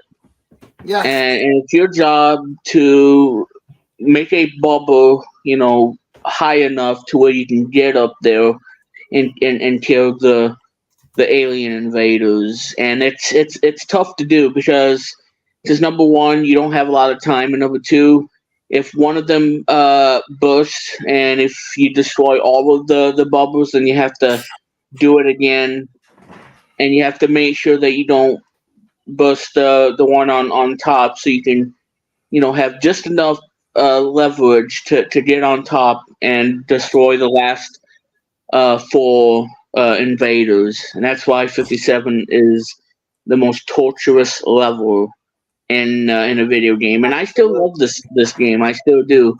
And if for some reason that Umbrella doesn't show up, then yeah, I have to play. Then I'm forced to play level 57. Wow. Yeah. Because like I said, when I did this on Game On Live during Retro Night, I know Luke was there when he watched me play the game from start to finish. He knows how tough level 57 is and a nightmare and whatnot. And speaking of Luke, I think Luke has got, I don't know. He's probably trying to find a Cookie Monster costume for Halloween. Trick or treat! I want some cookies. Yeah, exactly. So, okay, well, we don't know where Luke Jeffers is, but if we can find him, I think he's gonna find. Well, he's probably gonna dress up as Mr. Bucker. It's like, hey guys, trick or treat! Yeah, I know. And yeah, it's like, oh, better, yeah, he'll be Mr. Potato Head. But yeah. Anyway, so yeah, Bob. Well, I hope I'm not putting him to sleep. I mean, he's I don't know. He's probably gonna go to Papa John's after this and eat some pizza and then go to bed. I don't know. Sorry, Luke. Anyway, yeah. So NES Bobble Bobble, awesome game. Love this game. And the thing I like about Part 2 is the Shining Lake music. That is one of my absolute favorite songs in Bobble Bobble Part 2 on the NES because it came out so late in the NES life cycle in 1993. And out of all the songs in the game, Shining Lake is probably my overall favorite music in the game. And Luke is back. Yeah, I just got back from getting a water bottle and talking to my mom, see how the Carbon Pumpkin's doing. Oh, okay. Just make sure. I thought you were gonna be finding a Halloween costume. No, I did not want to find a Halloween costume. No, I just It's like trick or treat. No. All right, go ahead, Luke. I just in a few moments I will say like 9 o'clock. I will watch another stream, but I'll be ready to get to wrap up the stream, because like before 10 o'clock, get ready for bedtime, Yeah, you know what would be neat, Luke, if somebody say trick or treat instead of giving you like chocolate from like Hershey's or whatever. They give you a buttload of chocolate chip cookies in your Halloween basket. God, no. Because like I said, I don't think the Easter Bunny's gonna show up on Halloween because I think the Easter Bunny is scared of Halloween. So I think you won't see the Easter Bunny till next year. Because I think Easter Sunday. Yeah, probably if that somebody is dressing up as Bud Bunny, and he won't be saying "What's up, Doc." He'll probably be peeing on the costume. Stream, I had this piece of pillow. I know I told you this, but in the early days, you said about piece of. There you go. That's what it looks like. Piece of pillow. At home store nearby years ago, as a matter of fact. Well, I'll probably get some with my food stamps, but yeah. That inspired you to do the piece of eye joke, as a matter of fact. Yes. Yeah. So anyway, as I was saying, you won't be seeing Bugs Bunny on Halloween because if Bugs Bunny sees something, he's gonna be peeing on his costume. Oh, gotcha. Just like one of the Teletubbies. God, animals. Yeah. Kids are not Yeah, animals. and this Bugs Bunny won't be marching on carrots. He'll be terrified and in agony, hoping that there's no ghost and whatnot, No. or have to hear that grim and ghost song. Yeah, I know. Oh my god. like what Luke used to do when I did Retro Night back in decade and whatnot. God. And that was the God. most entertaining thing about it is him interacting with the viewers, and me, and Do the same thing. having fun with the stream. When I was doing a stream with Alex Paris on his SiteBite live stream, I talk about it on Remix Plum live stream during a SiteBite live stream one time. Yes, And definitely. he told me, I just told him, what is your experience about SiteBite, Luke? And I said, from Remix Plum, Yeah. And that makes sense. And then, however, it occurs to me, I was in the middle of I was getting ready to start doing a live stream on my own, originally on October the 5th. Well, I don't know what day it was at the time. But then I decided to cancel it, and especially the 20th, because I want to focus on something else, really. Let's say Smosh Watch Party or things like that, just for members only, per se. But I decided to do it on the November the 3rd, mostly because of difficulties in my body and lack of death topics. That's just me, of course. But I'll be back in production Crazy Much web show, but that'll make sense. High that press. Gotcha. Yeah. So, so it was really entertaining and whatnot, and because I was, saying about, because on Retro Night I played, a lot of games on Retro Night. That was on from Sundays and whatnot, and because I said, I played a lot of games on Retro Night during Game On Live era. I played Burger Time on the NES, which, I racked up like 100,000 points. And that's something I'm probably never going to achieve again because it's so intense. And of course, Venture Island on the NES by Hudson Soft, which turns 35 this year. So happy 35th for that game. And I want islands, a few islands. A SiteBite.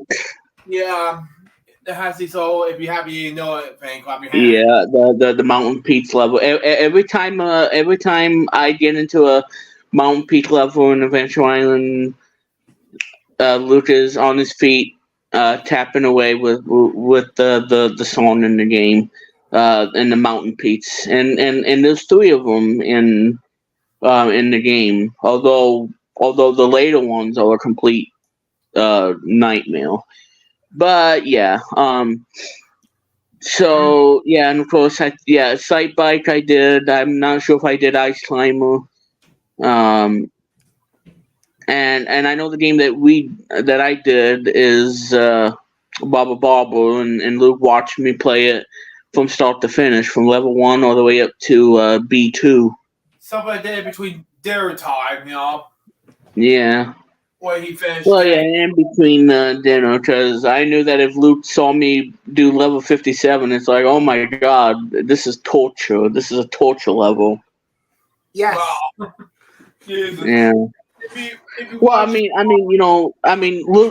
right there as my guest when we did Retro Night, he was probably thinking out loud, oh my god, is he going to get past level 57? Because I don't think I can do this. I think this is torture for Remix. My stepdad, especially my stepdad, my mom, my brother, and my late granddaddy Bays, who were coming over to my house while Remix and I were doing Retro Night.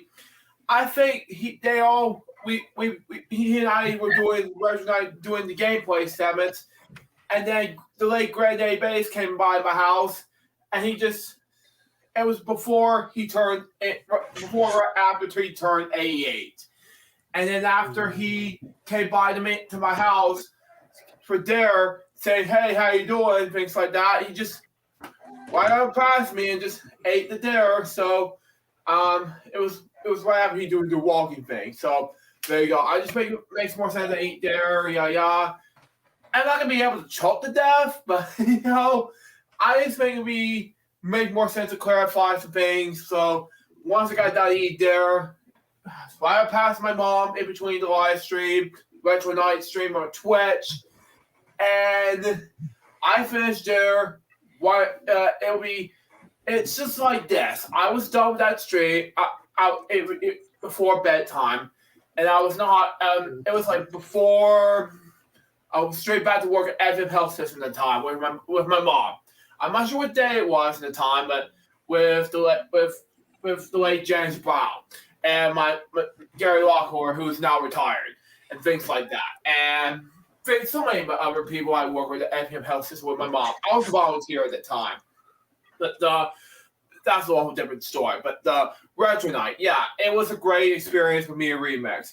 I have not experienced Retro Night years, but that's just me. But, yeah, and like I said, all we need to do now is have a time machine and go back to when Retro Night, and we live that all over again. Absolutely. The thing is, Remix and everybody, Granddaddy Days, that was his last days being with us until he died 2 months later, in November 15th, 2014. He was over 88 years old, and just died in his sleep. He was one of the first members of the LJPCBM history. He one time he was on one of your Vlog Weekly streams, 7.5 at the time, and he did one like.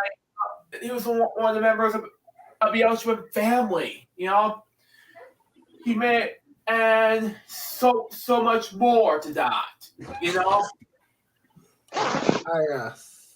So yeah, he would have not been. He would have been here on this earth.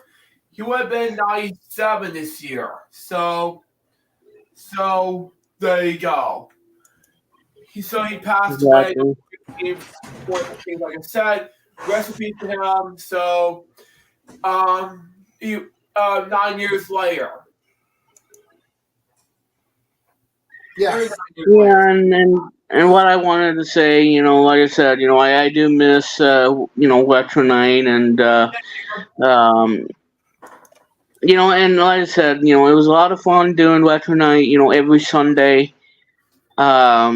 Because this was something that I wanted to do for the views and everything, and until when I killed Game On Live, and whatnot, in like 2, 3 years, 4 years, because with the launch of Remix Plum Television on Twitch, I knew that I wanna try to bring back some elements in a way, but like I said, and what I'm doing with Remix Games, I'm struggling to come up with something to make it work, to make it a flagship game stream for the channel. Yeah. That's going to be a little different than Retro Night, but I'll come back as a guest, but we'll see what happens. I miss those days. Yeah. But yeah, I mean, Retro Night was a lot of fun.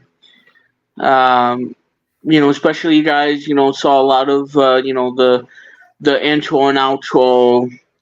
Whenever you see the Game On Live logo and some text. And then having the clock on the thing. That way I can keep track of the time and I can play the game and have the time going on the top and and doing that nonsense. And then because like I said, that was OBS. And then when Game Show came out from Telestream, I used that to do the stream. And then And that was pretty much the last thing of Retro Night when I used like I said, this is on the Mac and whatnot.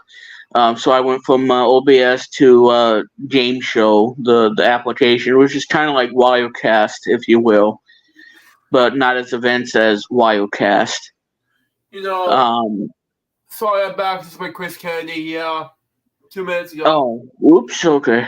Anyway, I'm daydreaming, and I don't know. It's okay. I'm counting lullaby sheep. I don't know what's going on. Luke, I'm back, everybody. How are you, Remix? Good. Okay. Yeah. I was just going over. It's just the thing is, so far about the time, and also I have been mixing up the time frames that you're making. Where's Chris? Where are you, Chris? Yeah, and I'm over here counting sheep. Yeah. Oh God. Either that or seeing one of the Teletubbies. I don't know. Oh my God. I don't know. Say for Teletubby Land difference. Yeah, over the rainbow. Yeah. Yeah, they'll be sliding in a rainbow and they're gonna fall in the tushy. Oh my God. Oh, yeah. Yeah, I know. I know. It's not fun.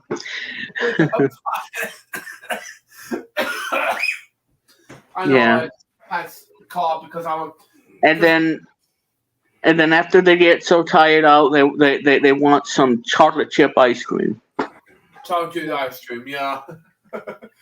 And somebody else will want mint chocolate chip ice cream. Yeah, at least do something, just kind of make more sense, just. Yeah. I mean, I still miss the thing, but remix games will be much more easier, Right. So Retro Night, was on OBS, on Windows, and then of course, Game Show from Telestream, and whatnot, and and I thought Game Show was a cool application until they discontinued the product and whatnot, and because like I said, Game Show was kind of similar to Wirecast, if you will. And by the way, Wirecast has a new version out right now that you guys can check out. Go check it out. Like I said, it's still expensive. It's still expensive. Which I have the money for. That's a lot of things. But you can also do it by a subscription. Subscription, yeah. So that's something. I just have to wait That's till something you can do. Makes sense, but not now. But Yeah. So, well, because like I said, on OBS on Windows, they had the scrolling text and whatnot, and then they got rid of that. And I thought Game Show had that too, but maybe it did. And that was used for like announcements and other stuff on the scrolling text. Yeah. And Retro Night wasn't as much advanced as the other shows and whatnot. Yeah. But I think Retro Night was simple, fun, and me playing these games for 2 hours every Sunday night. It really made me happy to play these awesome retro games, and I still play them still to this day, and I really enjoy them. Because these are the games, the like treasure. You got to hold on to it. Wow. What is this? A podcast or a video game we're playing? No, it was a video game stream that I did years ago. I would love to try that again with you if you're interested. If you want to do that. Well, like I said, We Mix Games is gonna be a flagship on We Mix Plum Television. So that's something. Well, because like I said, We Mix Games is gonna be something that I want to do. That's gonna be unlike anything. But like I said, I'm struggling with with it at the moment. But Gotcha. but like I said, it'll be a flagship show on the channel. Just like the TGPit Live specials. That's gonna be on the channel as well. Yes. Yeah. And making that special. Yeah, making it special. I'm very excited for Remix Games. Yeah, exactly. Especially when I want to, I don't know, fall off my bike and have a good time. And especially the next chapter next year. Or try to play World War 3 when somebody wants to knock me off of the motorbike. Oh my God. And then they're gonna laugh at me. It's like, I'll get you back. And then I'm gonna end up stealing their weapon too. Oh. It's like, here's a crow bomber. Hit it and whomp them in the face. Because again, World War 3, if one of them has a weapon, they're gonna, like I said, you can punch, you can kick them off the bike, and that game is really insane. And like I said, if you have a bike that's so fast, you can hardly stay on the road, and you're gonna end up going off track, hitting a bunch of obstacles, either hitting a tree, hitting a cow, or hitting one of the guys who waved the flag and whatnot. You can run them over and they die.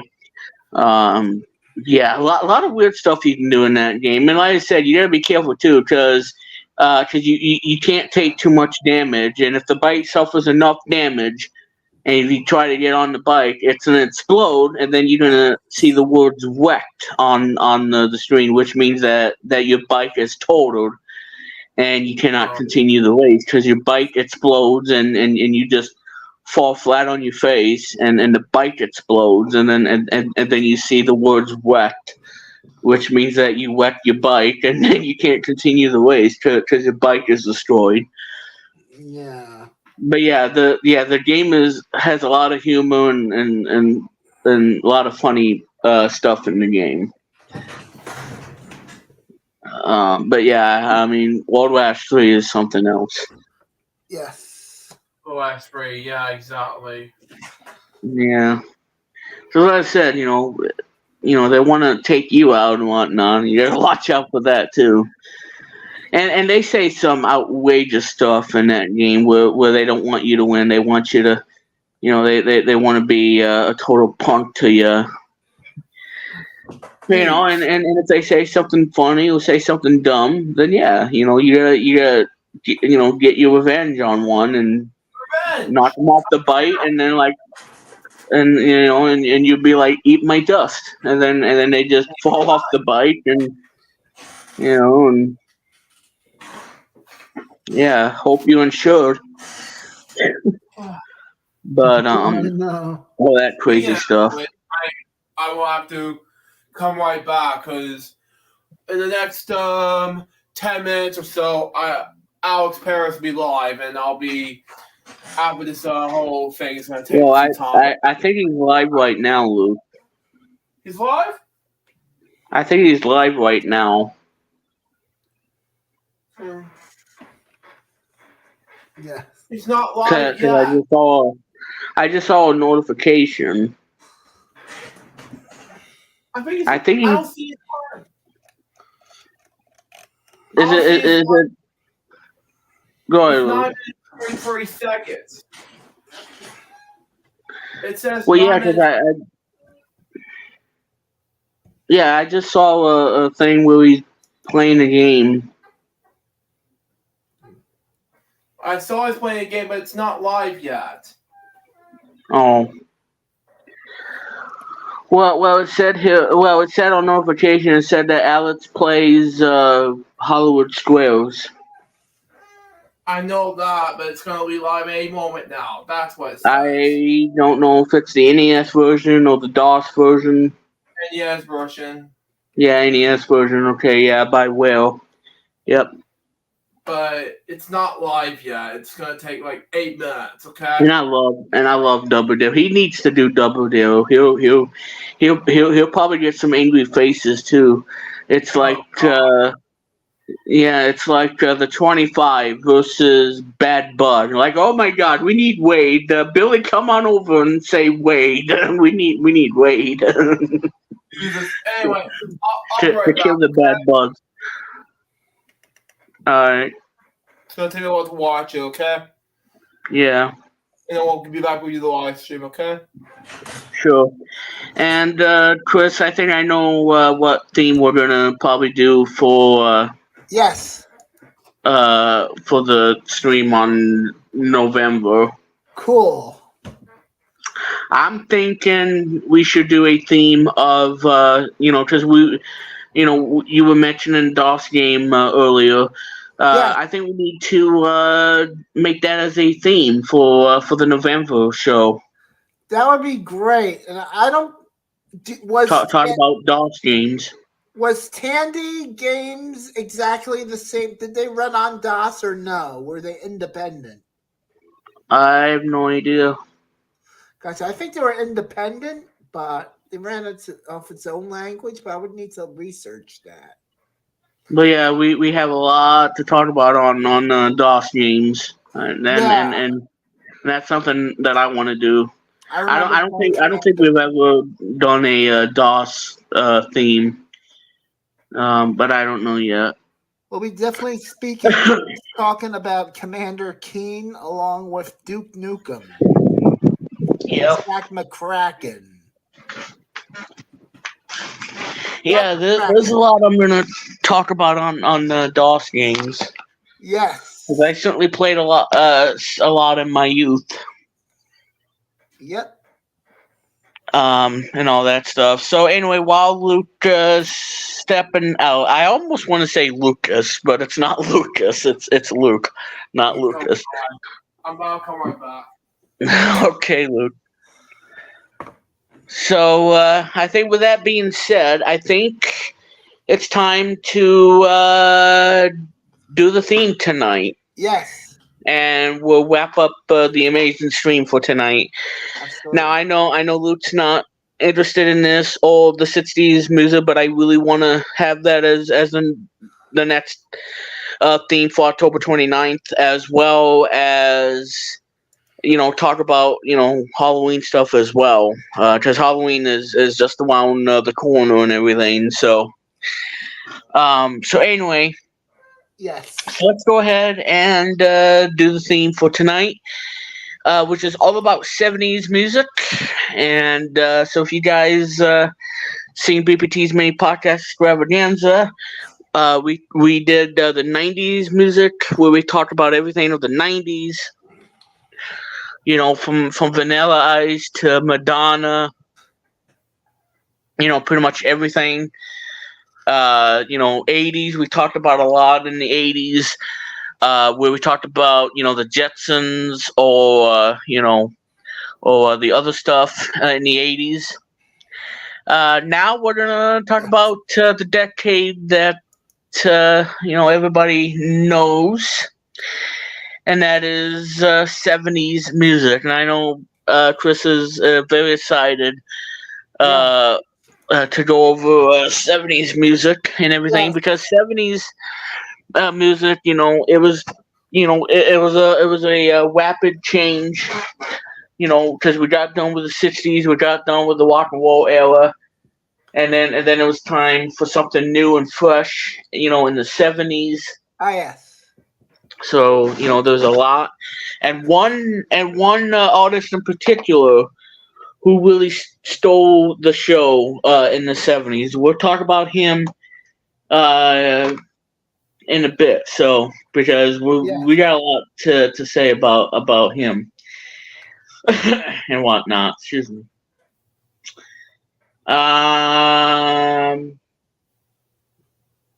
Oh, good, Rolling Stone. Good. Yeah. Woohoo! Yeah. He deserves to be in the 200 greatest singers of all time. You're right about that. Cool. All right. So anyway, 70s music. again, a whole atmosphere of the 70s music, whether if it's, the country music of the 70s or, the country pop, like I said, or, well, yeah, country pop of the 70s, or you got, pretty much everything in general. And the 70s was both good and bad, for a lot of singers and everything, and the bands. One in particular, the Beach Boys, because they kind of struggled in the 70s. Yes. Just like they kind of struggled in the late 60s, after Pet Sounds, because Pet Sounds, didn't do well, but at the same time, it was critically acclaimed on how well it really went, and now Alex is streaming the game. Yes. Good luck with Hollywood Squares, Alex. You're gonna need it, especially the NES version of that game. So best of luck to you on that game. So, Yes. but yeah, so it was, like I said, Pet Sounds was critically acclaimed, and then afterwards they just went on a spiral downhill, and then they made some records, in the 70s, especially with Sunflower, and the other one called Surfs Up. And I do like the song. And yes, I am still a fan of Beach Boys. Still love their music. Still, 60 years later, they still, I still listen to them still to this day. And I still want to get the CD at some point that I really want. The That's why God Made the Radio from 2012, which is a really good album. I really like that album a lot. Yes. And of course, so Surf's Up, the song, it's really good. The song that I really enjoy out of the album, or one of the albums, is a song that Bruce Johnston did. And he has a lovely singing voice too, and whatnot. The song that he did in the 70s is a song called Disney Girls 1957. And that song is wonderful. Yes. Hearing Bruce Johnston, and because he wrote the song, obviously. Let's see. Yeah, Disney Girls 1957. From 1971, Surf's Up. It was written by Bruce Johnston. Yes. And he played the upright piano, the synthesizer, and the mandolin. So Disney Girls 1957 is a nostalgic reflection of the viewpoint who rejects reality in favor of nostalgia he felt to the fantasy world of girls in Disney movies, like Cinderella and all of them. But yeah, I mean, this is a great song. It was recorded in 1971 and released in 1971. And yeah, so Bruce Johnston does the song, and it's from the Surf's Up album. It's called Disney Girls 1957, from the Surf's Up album, which was released in November 19. Wait, oh no, that's just a song. Surf's Up was a song that I think Brian Wilson did, I think. Let's see. Oh crap. Okay, I gotta look it up on Wikipedia. I gotta Wikipedia it, everybody. Yeah. Oh My. So Surf's Up is the 17th album, and it came out in August 1971. Because like I said, yeah, the 70s was not a great year for the Beach Boys. Even though Surf's Up stands the test of time, being a great album and everything.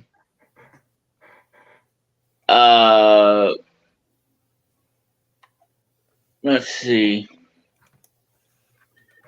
Yeah, so Surf's Up didn't do well, but everybody enjoys it.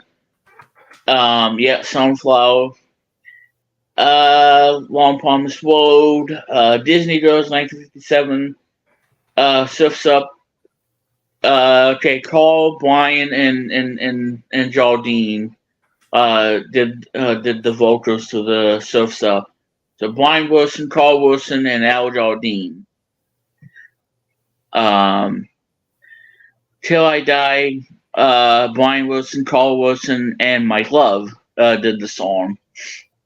Disney Girls, 1957, Bruce Johnston, as obviously.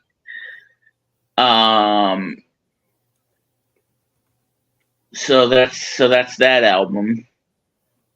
Yes.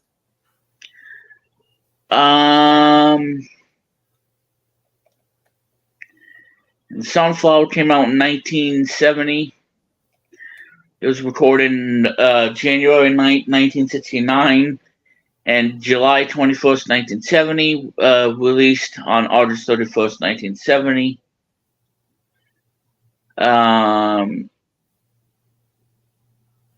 Let's see.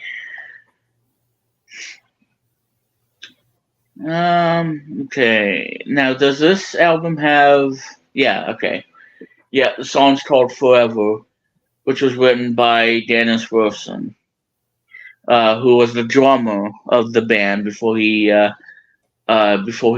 drowned in 1983. Because not a lot of people thought that Dennis had any talent, and I think he did. It just he just wasn't used properly. He did the lead for Do You Want to Dance from the Today album, all the songs Forever from Sunflower.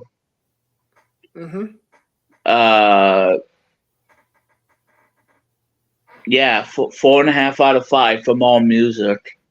Yeah. So again, even though the record didn't do well, everybody enjoys the album. That one and Surf's Up, those two albums.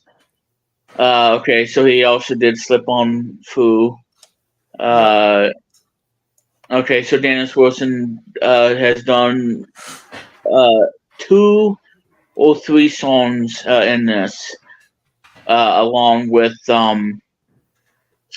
Forever, the song that he wrote in 1970. And then, of course, in 1993, John Stamos, who was in Full House, played the song on not only from the TV show, yes, of that one scene where he performed the song Forever, as they were getting married.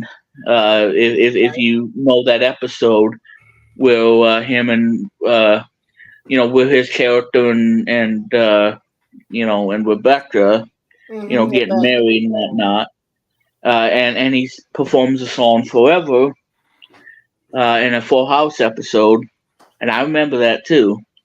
Yes. And that was the first time everybody heard him sing the song Forever. And I know it from the Beach Boys one, which happens to be one of the worst albums ever in 93. I forgot the name of it, but yes, it wasn't that great of an album.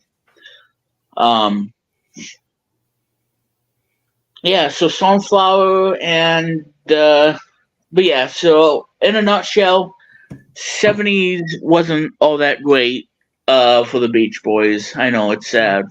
Yeah. Yeah. It really is.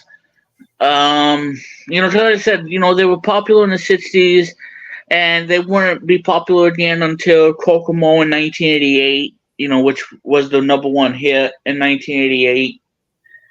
And that song turned 35, by the way.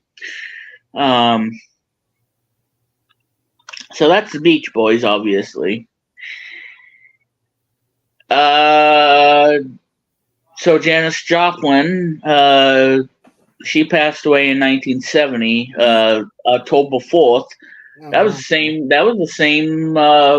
October 4th was also the same that the Game Boy creator died of a car accident. Wow.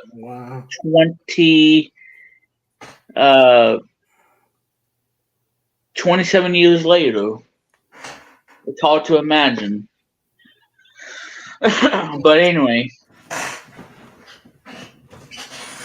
Actually, I don't know if she did any 70s. I think she did.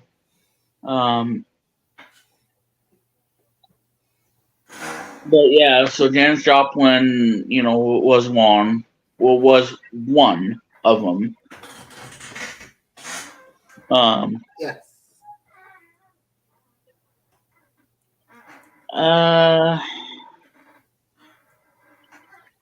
No. Oh wait. Okay. Well, she only had one album in 1971, and that was about it. The other one was the one in 1969, so not quite. But she passed away in 1970. Oh, no. The song that she's well known is "Me and Bobby McGee," which I think Chris Christopherson wrote the song to. And same thing, Jimi Hendrix died in 1970 as well. That was pretty sad too. Let's see. Now, for those of you who don't remember this song, I don't know what's wrong with you. But this was a song that was written in 1971 by Don McLean. And what this song was about, it was about the day the music died in 1959, with three of the brightest singers die in a horrible plane crash in February 1959. Yeah. And then the song came out in 1971, and it was a #1 hit for Don McLean. And this came out in 1971. The song that I'm talking about, I know you guys probably know it too. And by the way, this is almost a 9-minute song. It's 8 minutes and 42 seconds. The song that I'm talking about is American Pie from 1971. And he drew the inspiration of the childhood experience delivering newspapers during the time of the plane crash that killed Buddy Holly, Richie Valens, and the Big Bopper. So that song, American Pie, 1971. I remember that song as well. And then he did another song called Vincent, 1972. And those are the only songs I know from Don McLean, is American Pie and Vincent. And those are the only ones that I know. Let's see. What else? Oh, and we can't forget about this too. The late Jimmy Buffett, because he had a song that I know everybody knows. Everybody knows this song from the 70s. From 1977, and this is his signature song. It's called Margaritaville, 1977. Yes. And if you don't know about Margaritaville, I don't know where you have been. But yeah, Margaritaville, 1977 is when it came out. And it recorded in 1976. But yeah, so that song needs no introduction.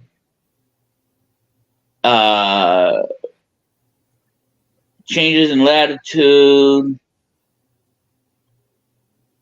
Changes in attitude. Let's see.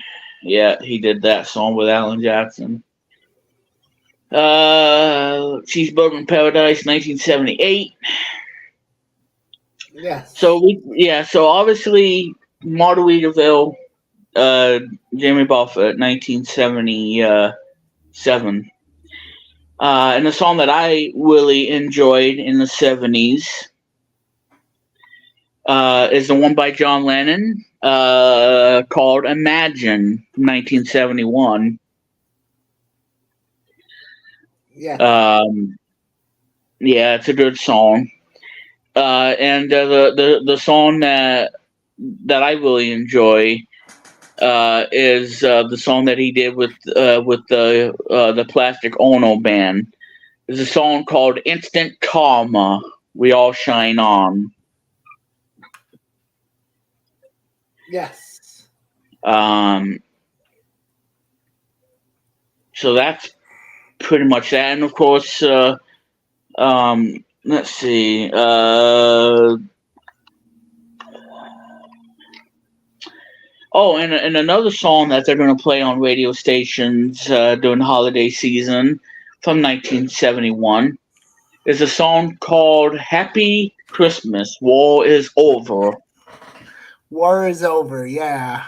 Happy Christmas, yeah, definitely. Yeah. What year was that? 1971. Gotcha, 1971, yeah, the great year.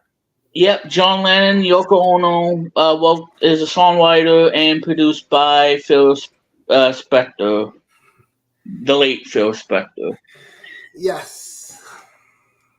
And of course, again, he did Imagine, 1971,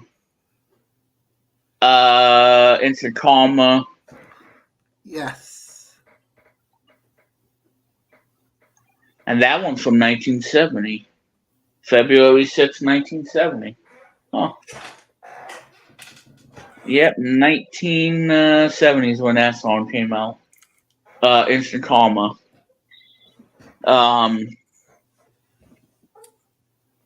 Okay. Now this song I want to talk about. This is the only song that I like from this guy. Mm-hmm. And this is his big hit and his only hit.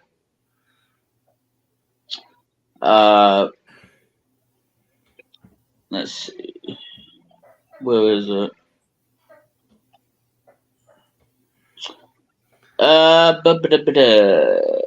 Okay, 1974. Okay. Yes. Now this is one of my favorite songs of the 70s. 1974, and I know that you probably remember this too, Chris. And this is one of my favorites. Yes.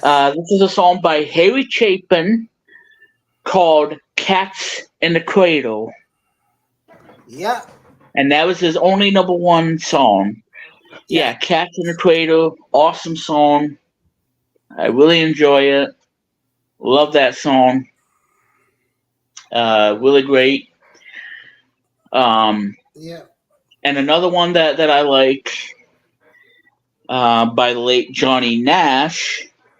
Yes. And I remember this in my head and whatnot because I've seen this in a TV commercial in my hometown when it was some sort of a commercial for this thing back in the day,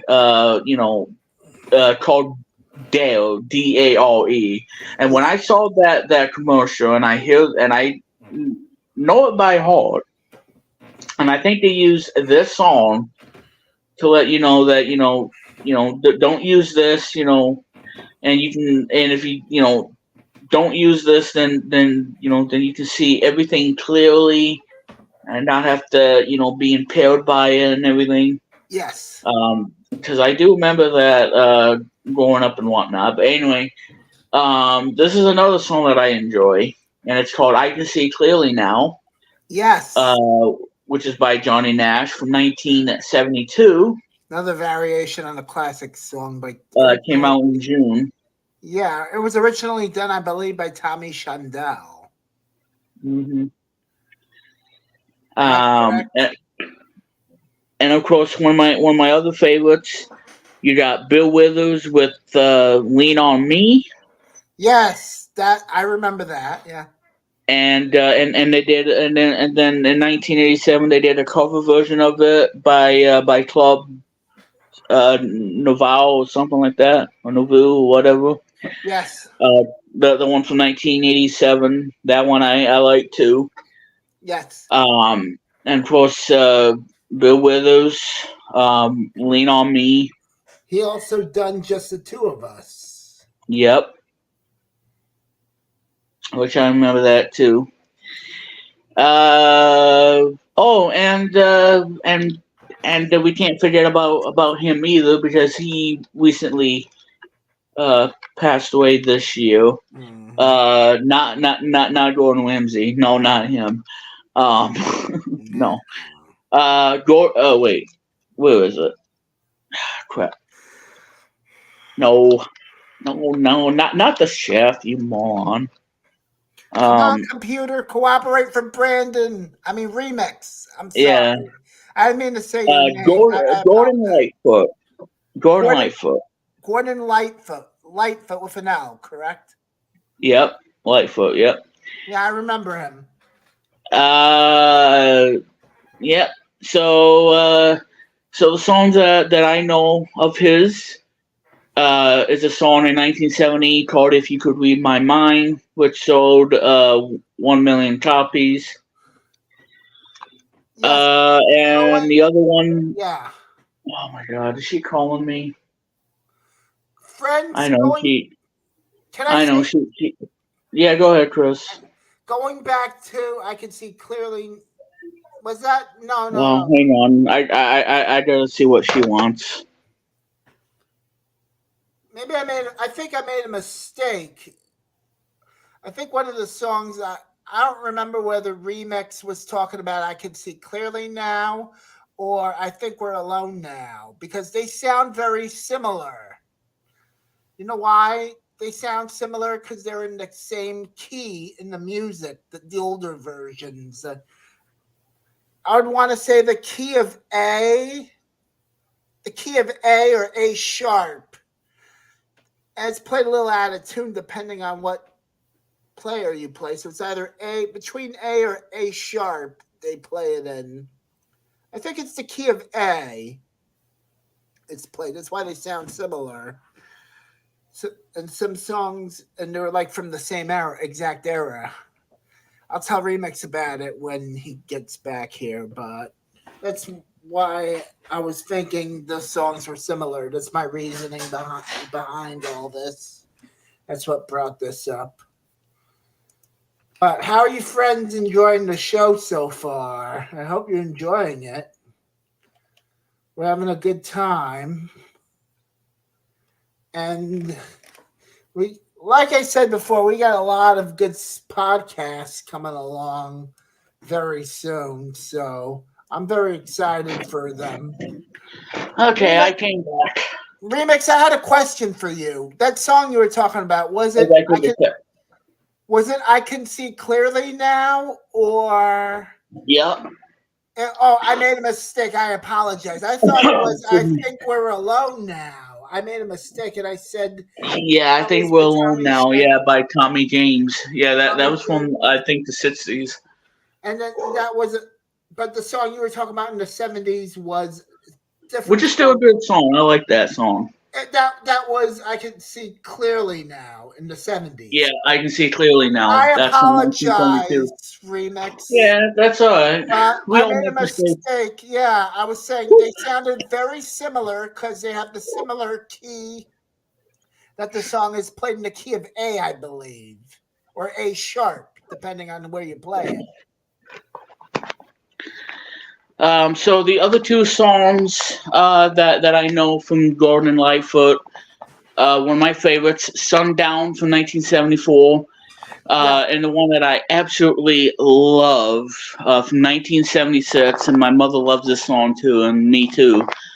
From 1976, "The Wreck of Edmund Fitzgerald" from 1976. I have to hear that song again to see. And that is a awesome song. It's a 6-minute song, but it's a great song.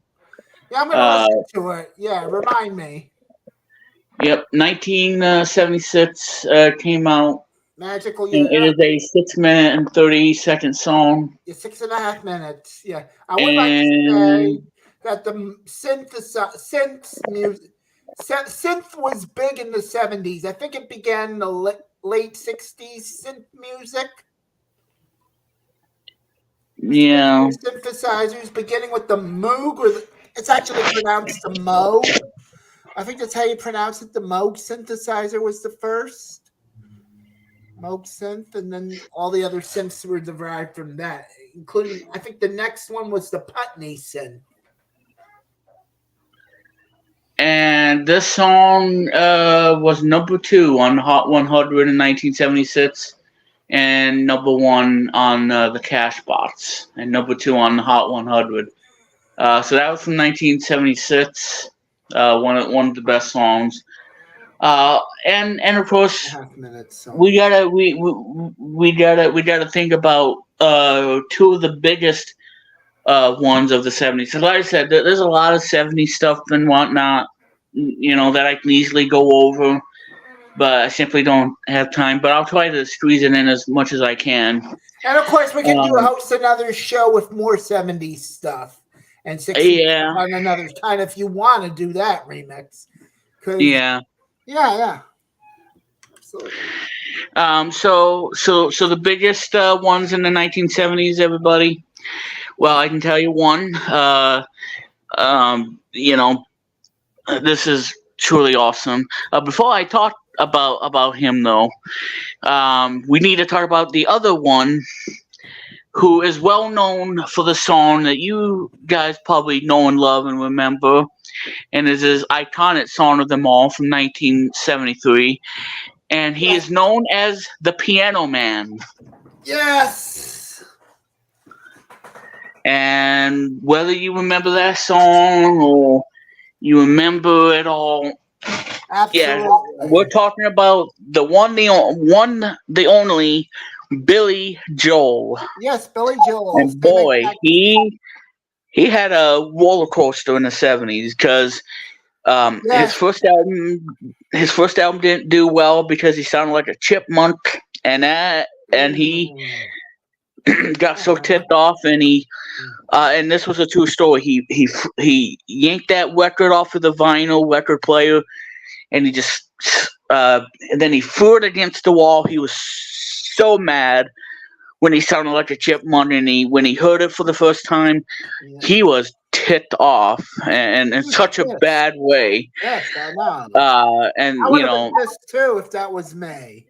Yeah, 1971, and he just yanked that record off of the record player, and then just throw it like a frisbee against the wall. I would violently and throw destroying, you know what I mean? And destroy that vinyl like it's nobody's business. Yeah. You know what? Oh my mother of Christ, that drove me crazy when I don't sound like a chipmunk myself or sound. I know.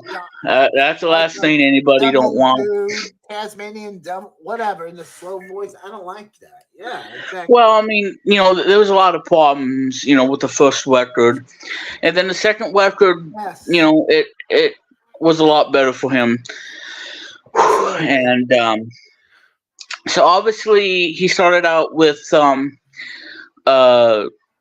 Cold Spring Harbor in 1971, and that really didn't go anywhere for him because but I think Piano Man is what really stood the test of time with the songs like Piano Man, or the song from the 10th and final track, I think, is a song that I enjoy called Captain Jack.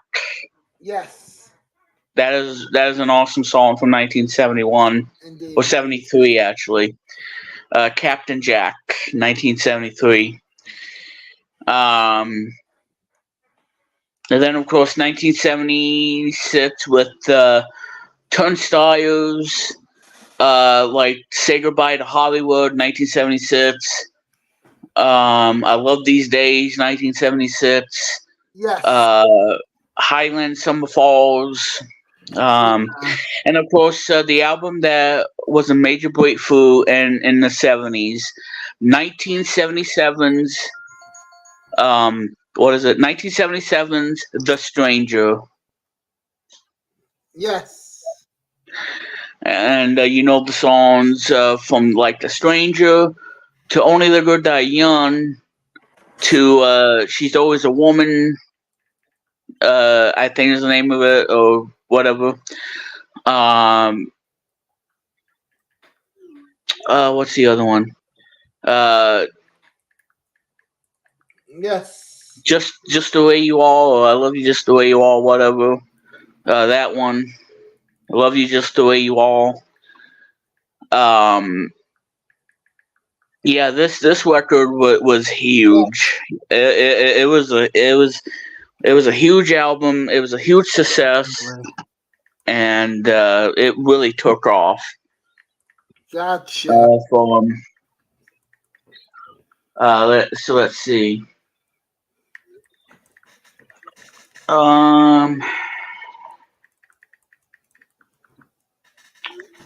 Let's see.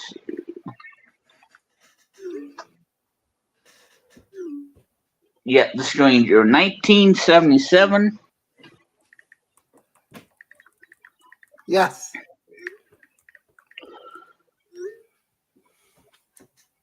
Oh, okay.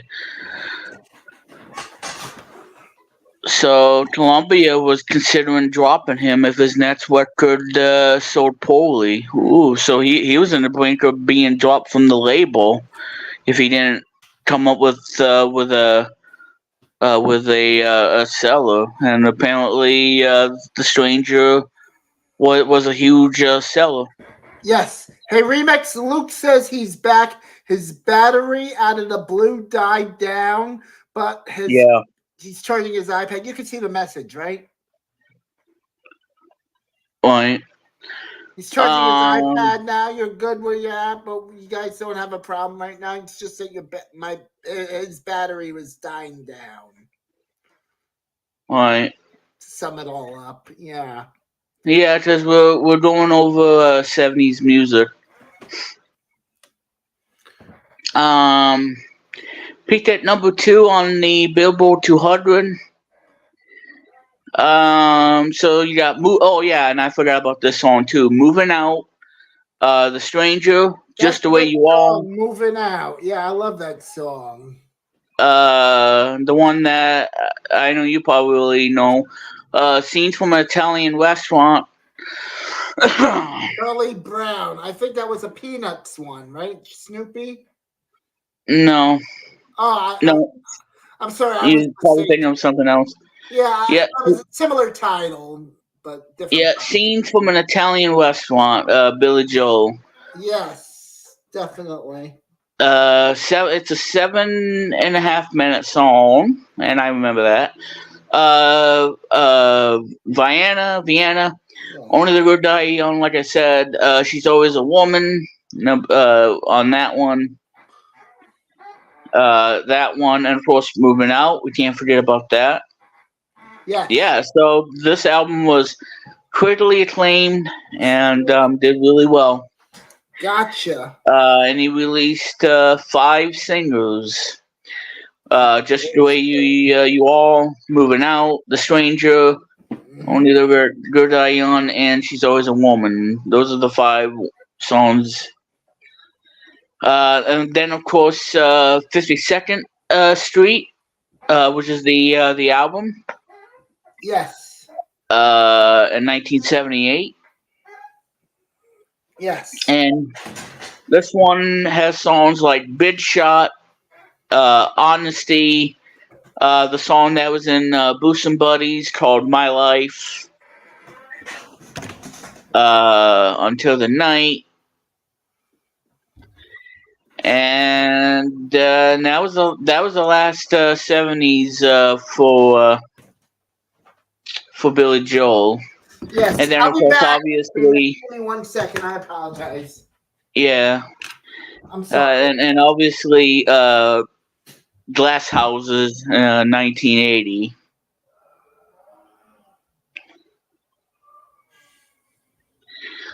Oh, and by the way, this was, I believe, this was the first album Yeah, the album was among the first commercially released on compact disc. Yep, so 52nd Street was the first album to be on a CD. That's a first. That is a first.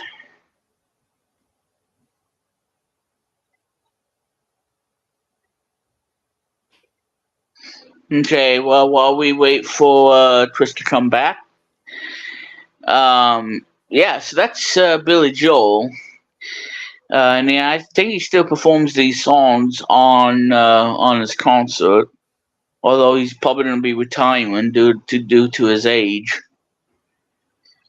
Turnstiles, 1976.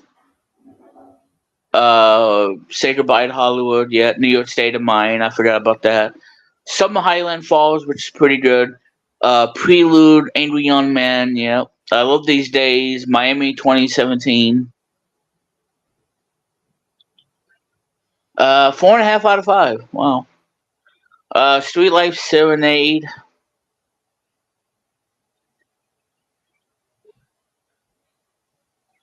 Wow. Yeah, and this Piano Man, 1973. Yeah, his first breakthrough album. Yep.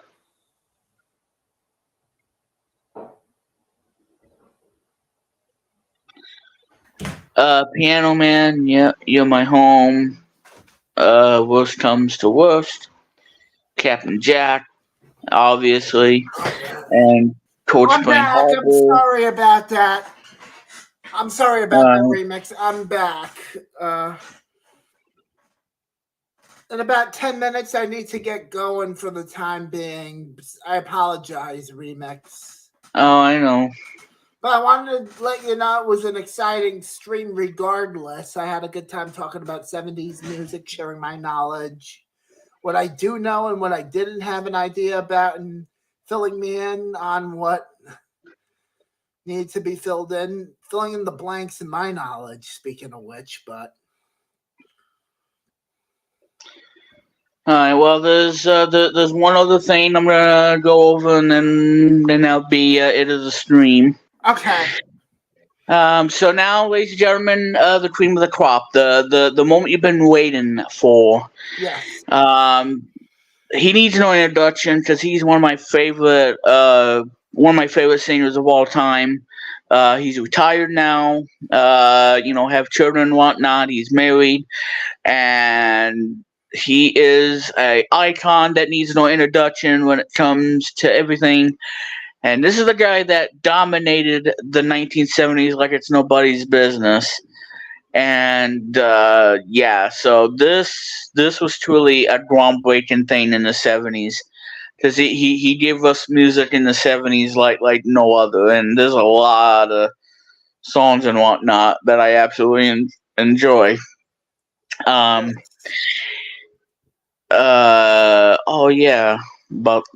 Them too. We talked about that in the 60s. But anyway, it needs no introduction. Ladies and gentlemen, from the guy of the 70s is none other than the legend himself, Sir Elton John. Yeah. Yes.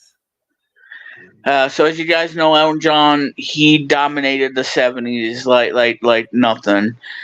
And he released a couple of acclaimed albums that we all know and love, like the Elton John album 1970, Tumbleweed Connection in 1970, Madman Across the Water 1971.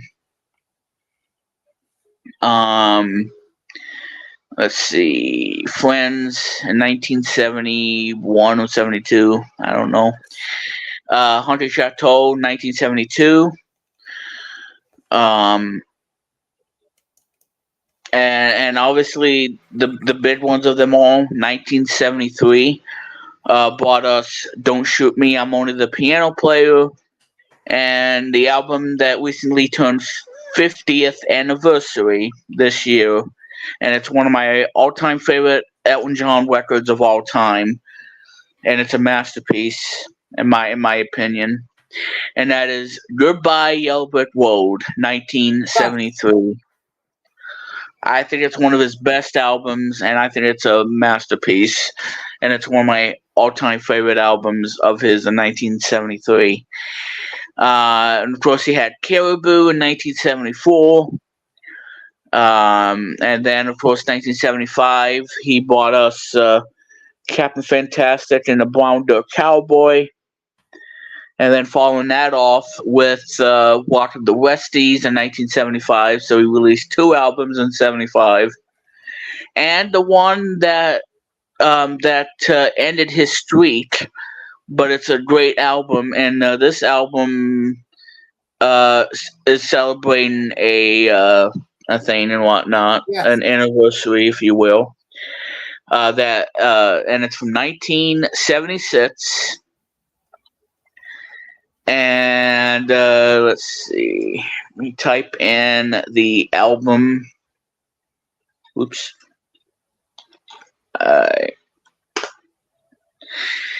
So this album is called Blue Moves, and this was released on this day on October 22nd, 1976.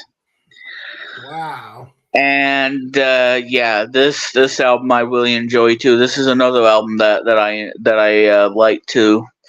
This is a double album, just like Goodbye Yellow Brick Road. Yep. Okay, so yeah, Elton John needs no introduction because a lot of his music is awesome. And he dominated the 70s. And the one album that really became his number one album that started a trend in 1972 is Honky Chateau in 1972. And this was so the album reached number one in the U.S.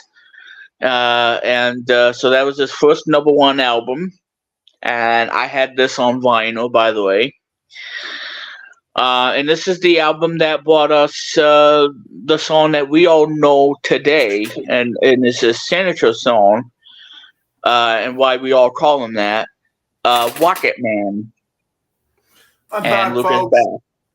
Just came back from a live stream with Alex Parrott. It's like 4 minutes long. Right. Well, that was a fun stream with Alex Paris, but you know. Yes. Indeed. Cool. Yeah. So. Well, like I said, we're gonna be wrapping up momentarily because I'm doing the last one. Because like I said, there's a lot of 70s stuff, and I don't think we have. And I don't think I'm gonna, go over a lot of 70s and whatnot. But we're getting some of the highlights of the 70s. Yeah. There's a lot of stuff that happened in the 1970s. Anyway. So the song that would became his signature song, called Rocket Man, from Honky Chateau, and this was one of the 3 albums I had on of his on vinyl. And the other songs that are in this album that everybody knows, and like I said, I love the songs too, obviously. Hunter Cat, awesome song. Mona Lisa's and Mad Hatters. That one. So that was his first number one. Hunter Cat and Rocket Man were the only singers. And this one I had on vinyl too. Don't Shoot Me, I'm only the piano player. This was his second number one album in the U.S. And the lead singer, Crocodile Rock, his first number one song in the United States. the song Daniel was number 2 on the Hot 100. That's pretty good. Wow. Yes, definitely.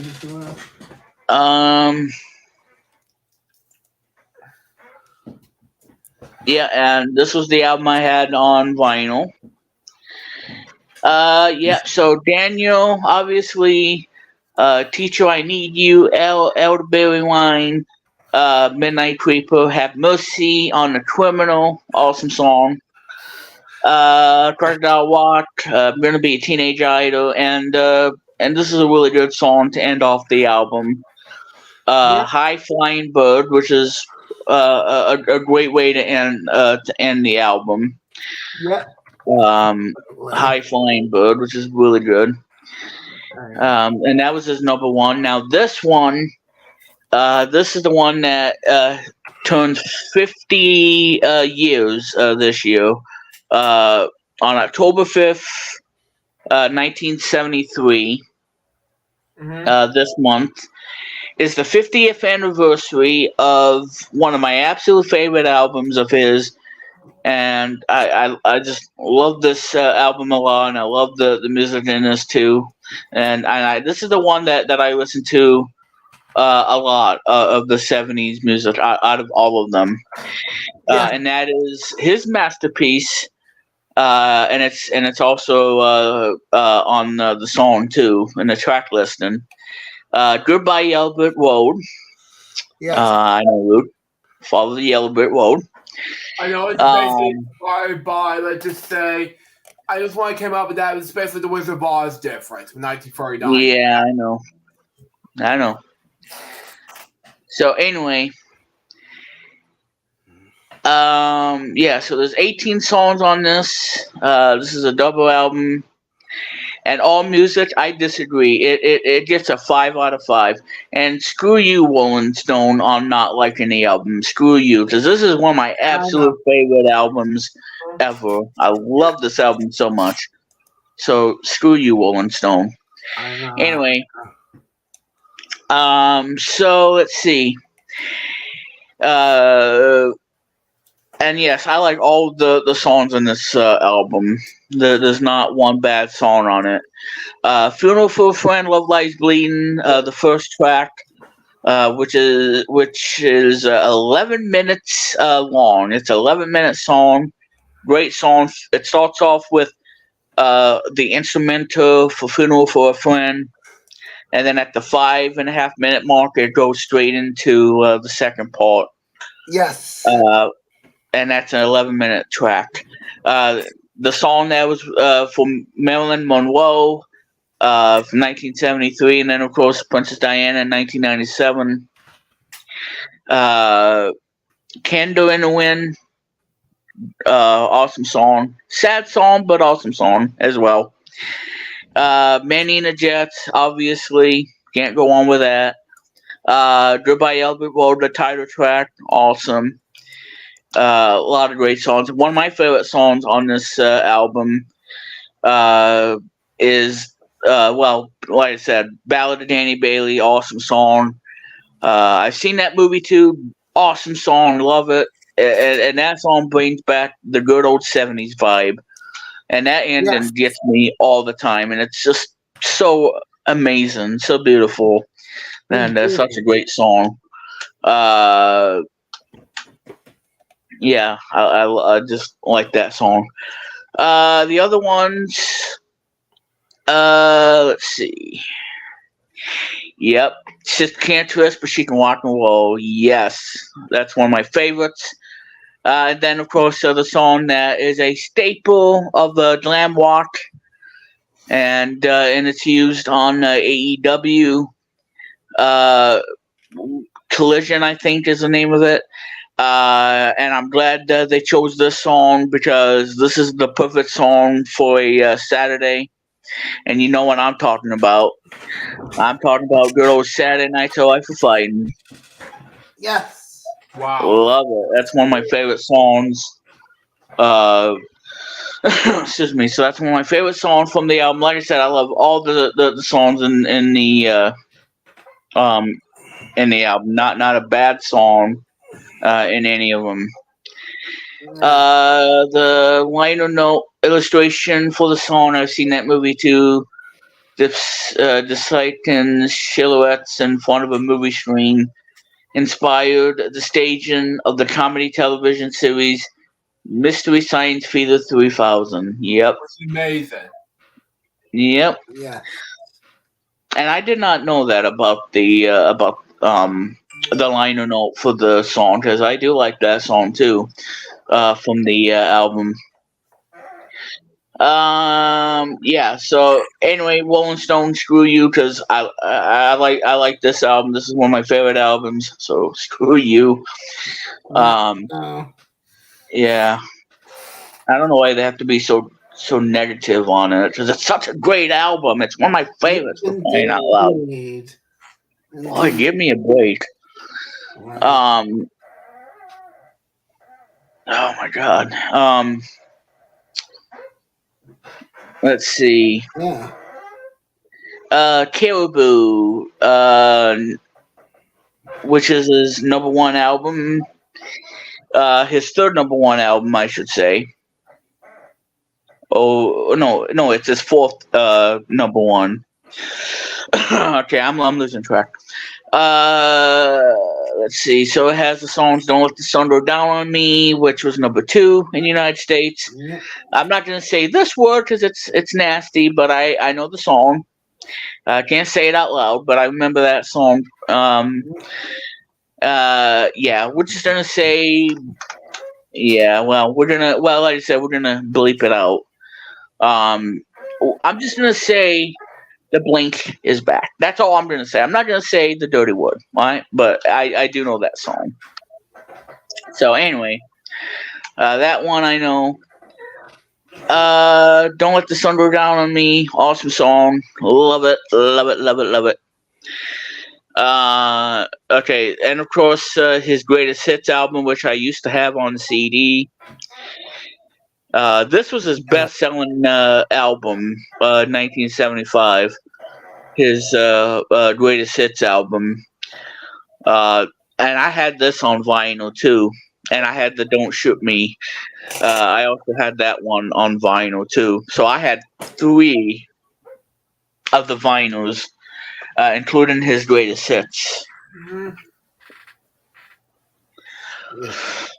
So anyway, yeah, love his greatest hits album.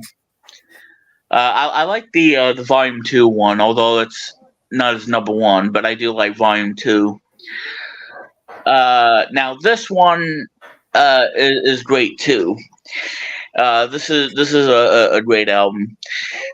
Captain Fantastic and the Brown-Dirt Cowboy, released in 1975. And this was another number 1. So I think that was his 6th number 1 album, if I'm not mistaken. And his other one was the 5th. I don't know. Anyway, one of my favorite songs on Captain Fantastic and the Brown-Dirt Cowboy. Well, it's the only song that I like, and the other one too. This is without a doubt one of my all-time favorite Elton songs of 1975. Yeah. Yeah. So get ready when I say this, Chris. But this is one of my favorite songs ever from this album. Yes. And I love this song as well. It's a 6-minute and 45-second song, but this is an awesome song. The song is called "Someone Saved My Life Tonight." That is one of my favorite songs from 1975. Yeah, "Someone Saved My Life Tonight." Yes. One of my favorite songs ever. God bless you. Love that song. One of my favorites. Yeah. And then the one that I listened to on Spotify, the 10th track, the final track. And I like this song too, because I heard it for the first time, thought it was okay, and then the second time, I like this song too. So I mean, there's only 2 songs I like on the album. I mean, that's okay. Because I like "Someone Saved My Life Tonight." That's one of my favorite songs ever. One of my favorites. And this one, "Curtains," the 10th one. Now, there's a bonus track release that has one of the best Beatles songs of the '60s, written by John Lennon and Paul McCartney. "Lucy in the Sky with Diamonds." Yes, absolutely. And then obviously Elton John did a cover of it, and I like his cover too. And I like the Beatles one as well. Yeah, Nothing wrong with either one. Yeah, of course, "Philadelphia Freedom," awesome song. yes, indeed. So that's that. And now this is the last number one album for Elton, and that is "Walk of the Westies." That was released in October 1975. Yeah. And this was his final album to reach number one in the Billboard chart. Gotcha. And the song that I really enjoy off of the album. This was his number one, I think. The song. It's a song called "Island Girl," 1975. Which is a good one. Yeah, "Grow Some Funk of Your Own," which I used to play all the time, and I don't play it as much. I don't know why, but I like that song, and that's on Greatest Hits, Volume 2. Yes. Oh yeah, "Street Kids" was in GTA 4. You know, well, yeah, I knew that. Come on now. So those are the number one albums. Now we get to the one that wasn't a number one album. This was a sad, depressing year for Elton, because he did a lot of he did a lot of touring, and he took a lot of he did a lot of crap and whatnot, of drugs and whatnot, and a lot of crap that he did, and Wow. it was really bad, and I was worried that he was gonna.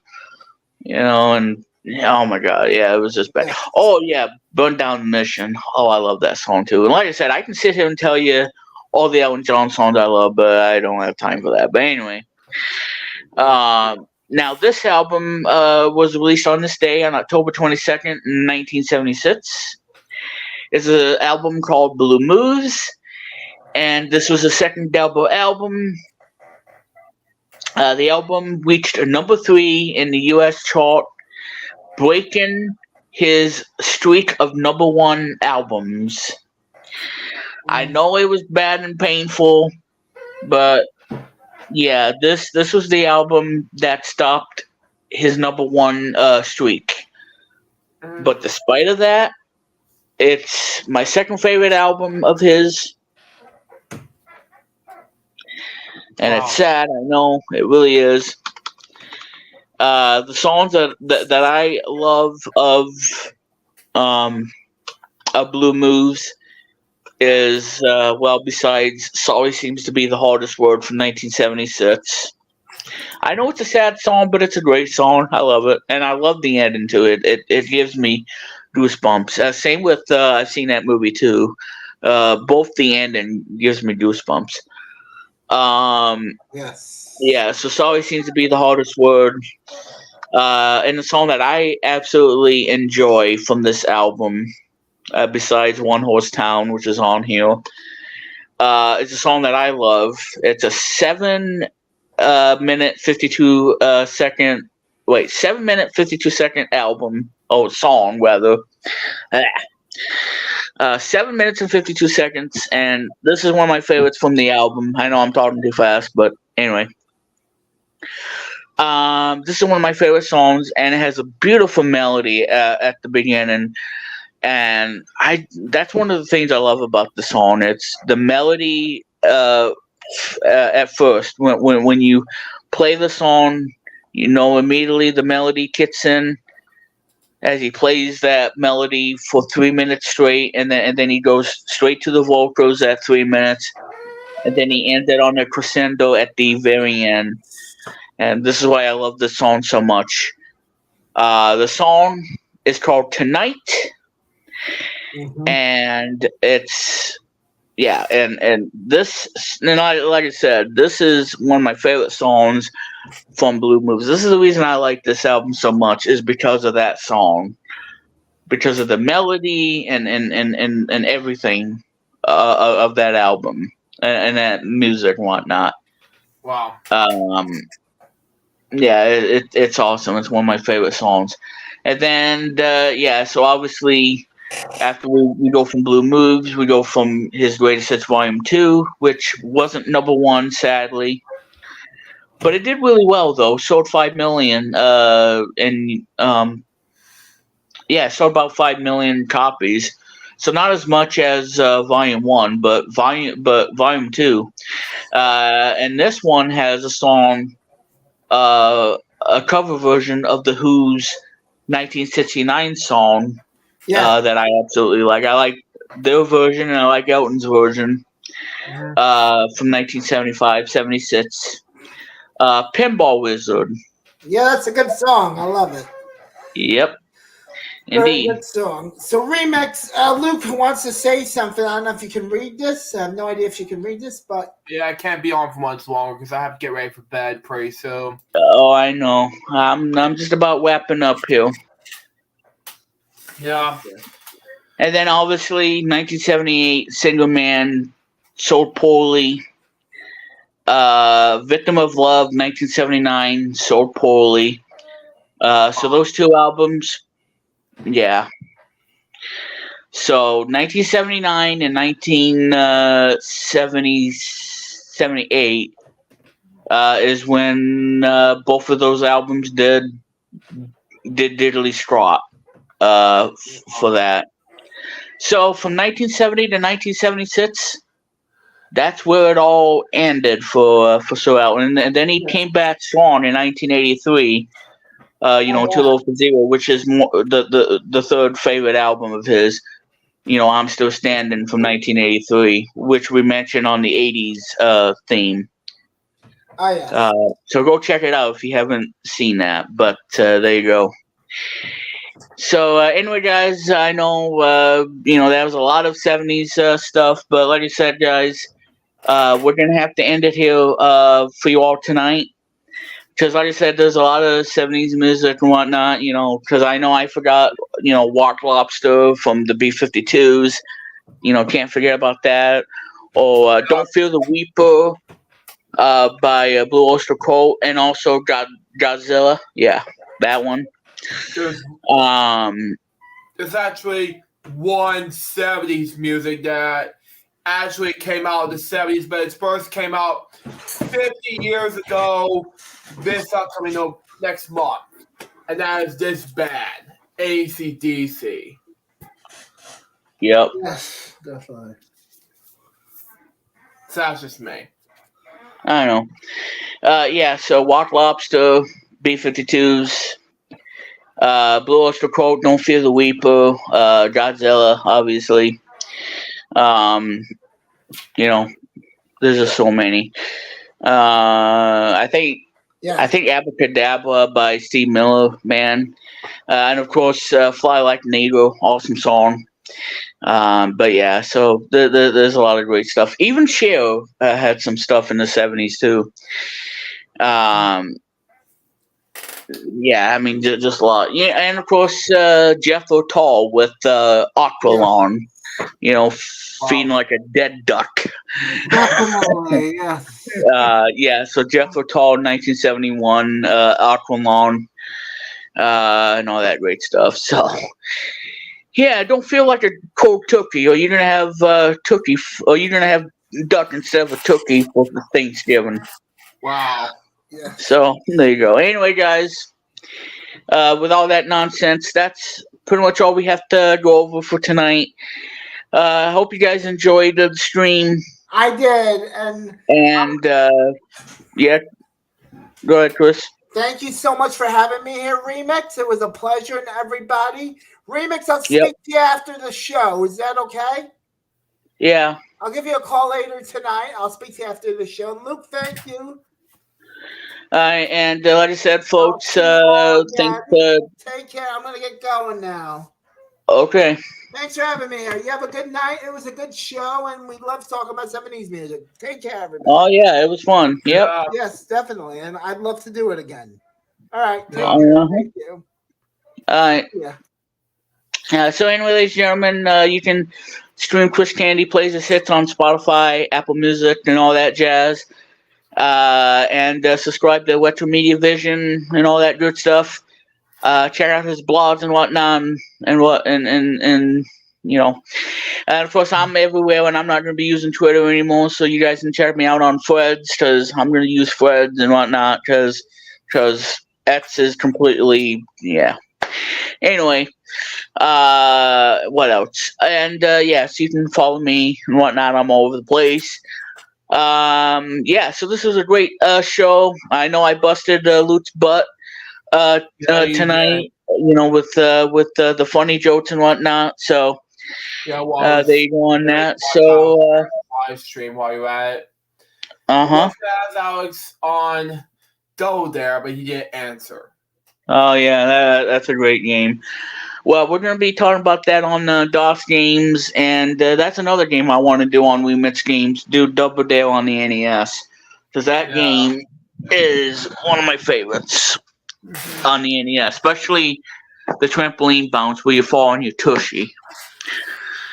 I know, it's just a painful surgery after all of this nonsense.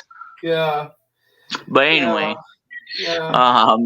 so anyway, if you I still need fireworks tonight because I'm going to get some sleep pretty soon. That's fine. What was I gonna say? Oh my god!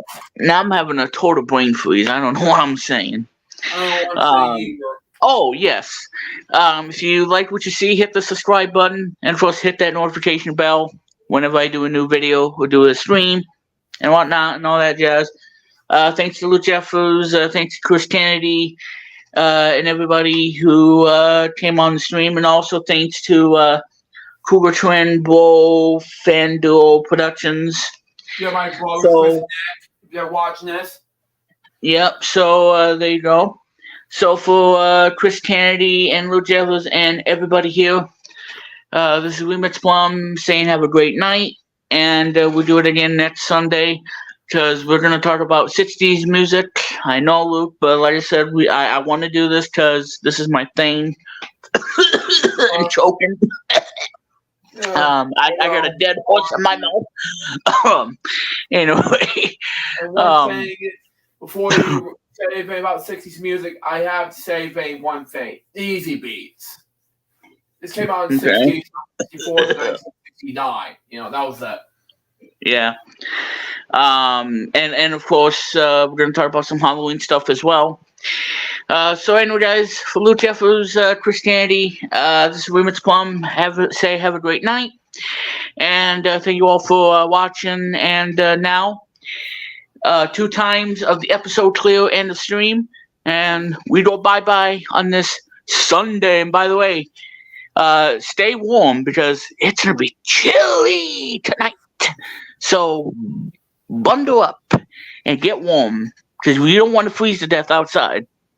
Otherwise, you're gonna have bad sneezes and cold and all that stuff.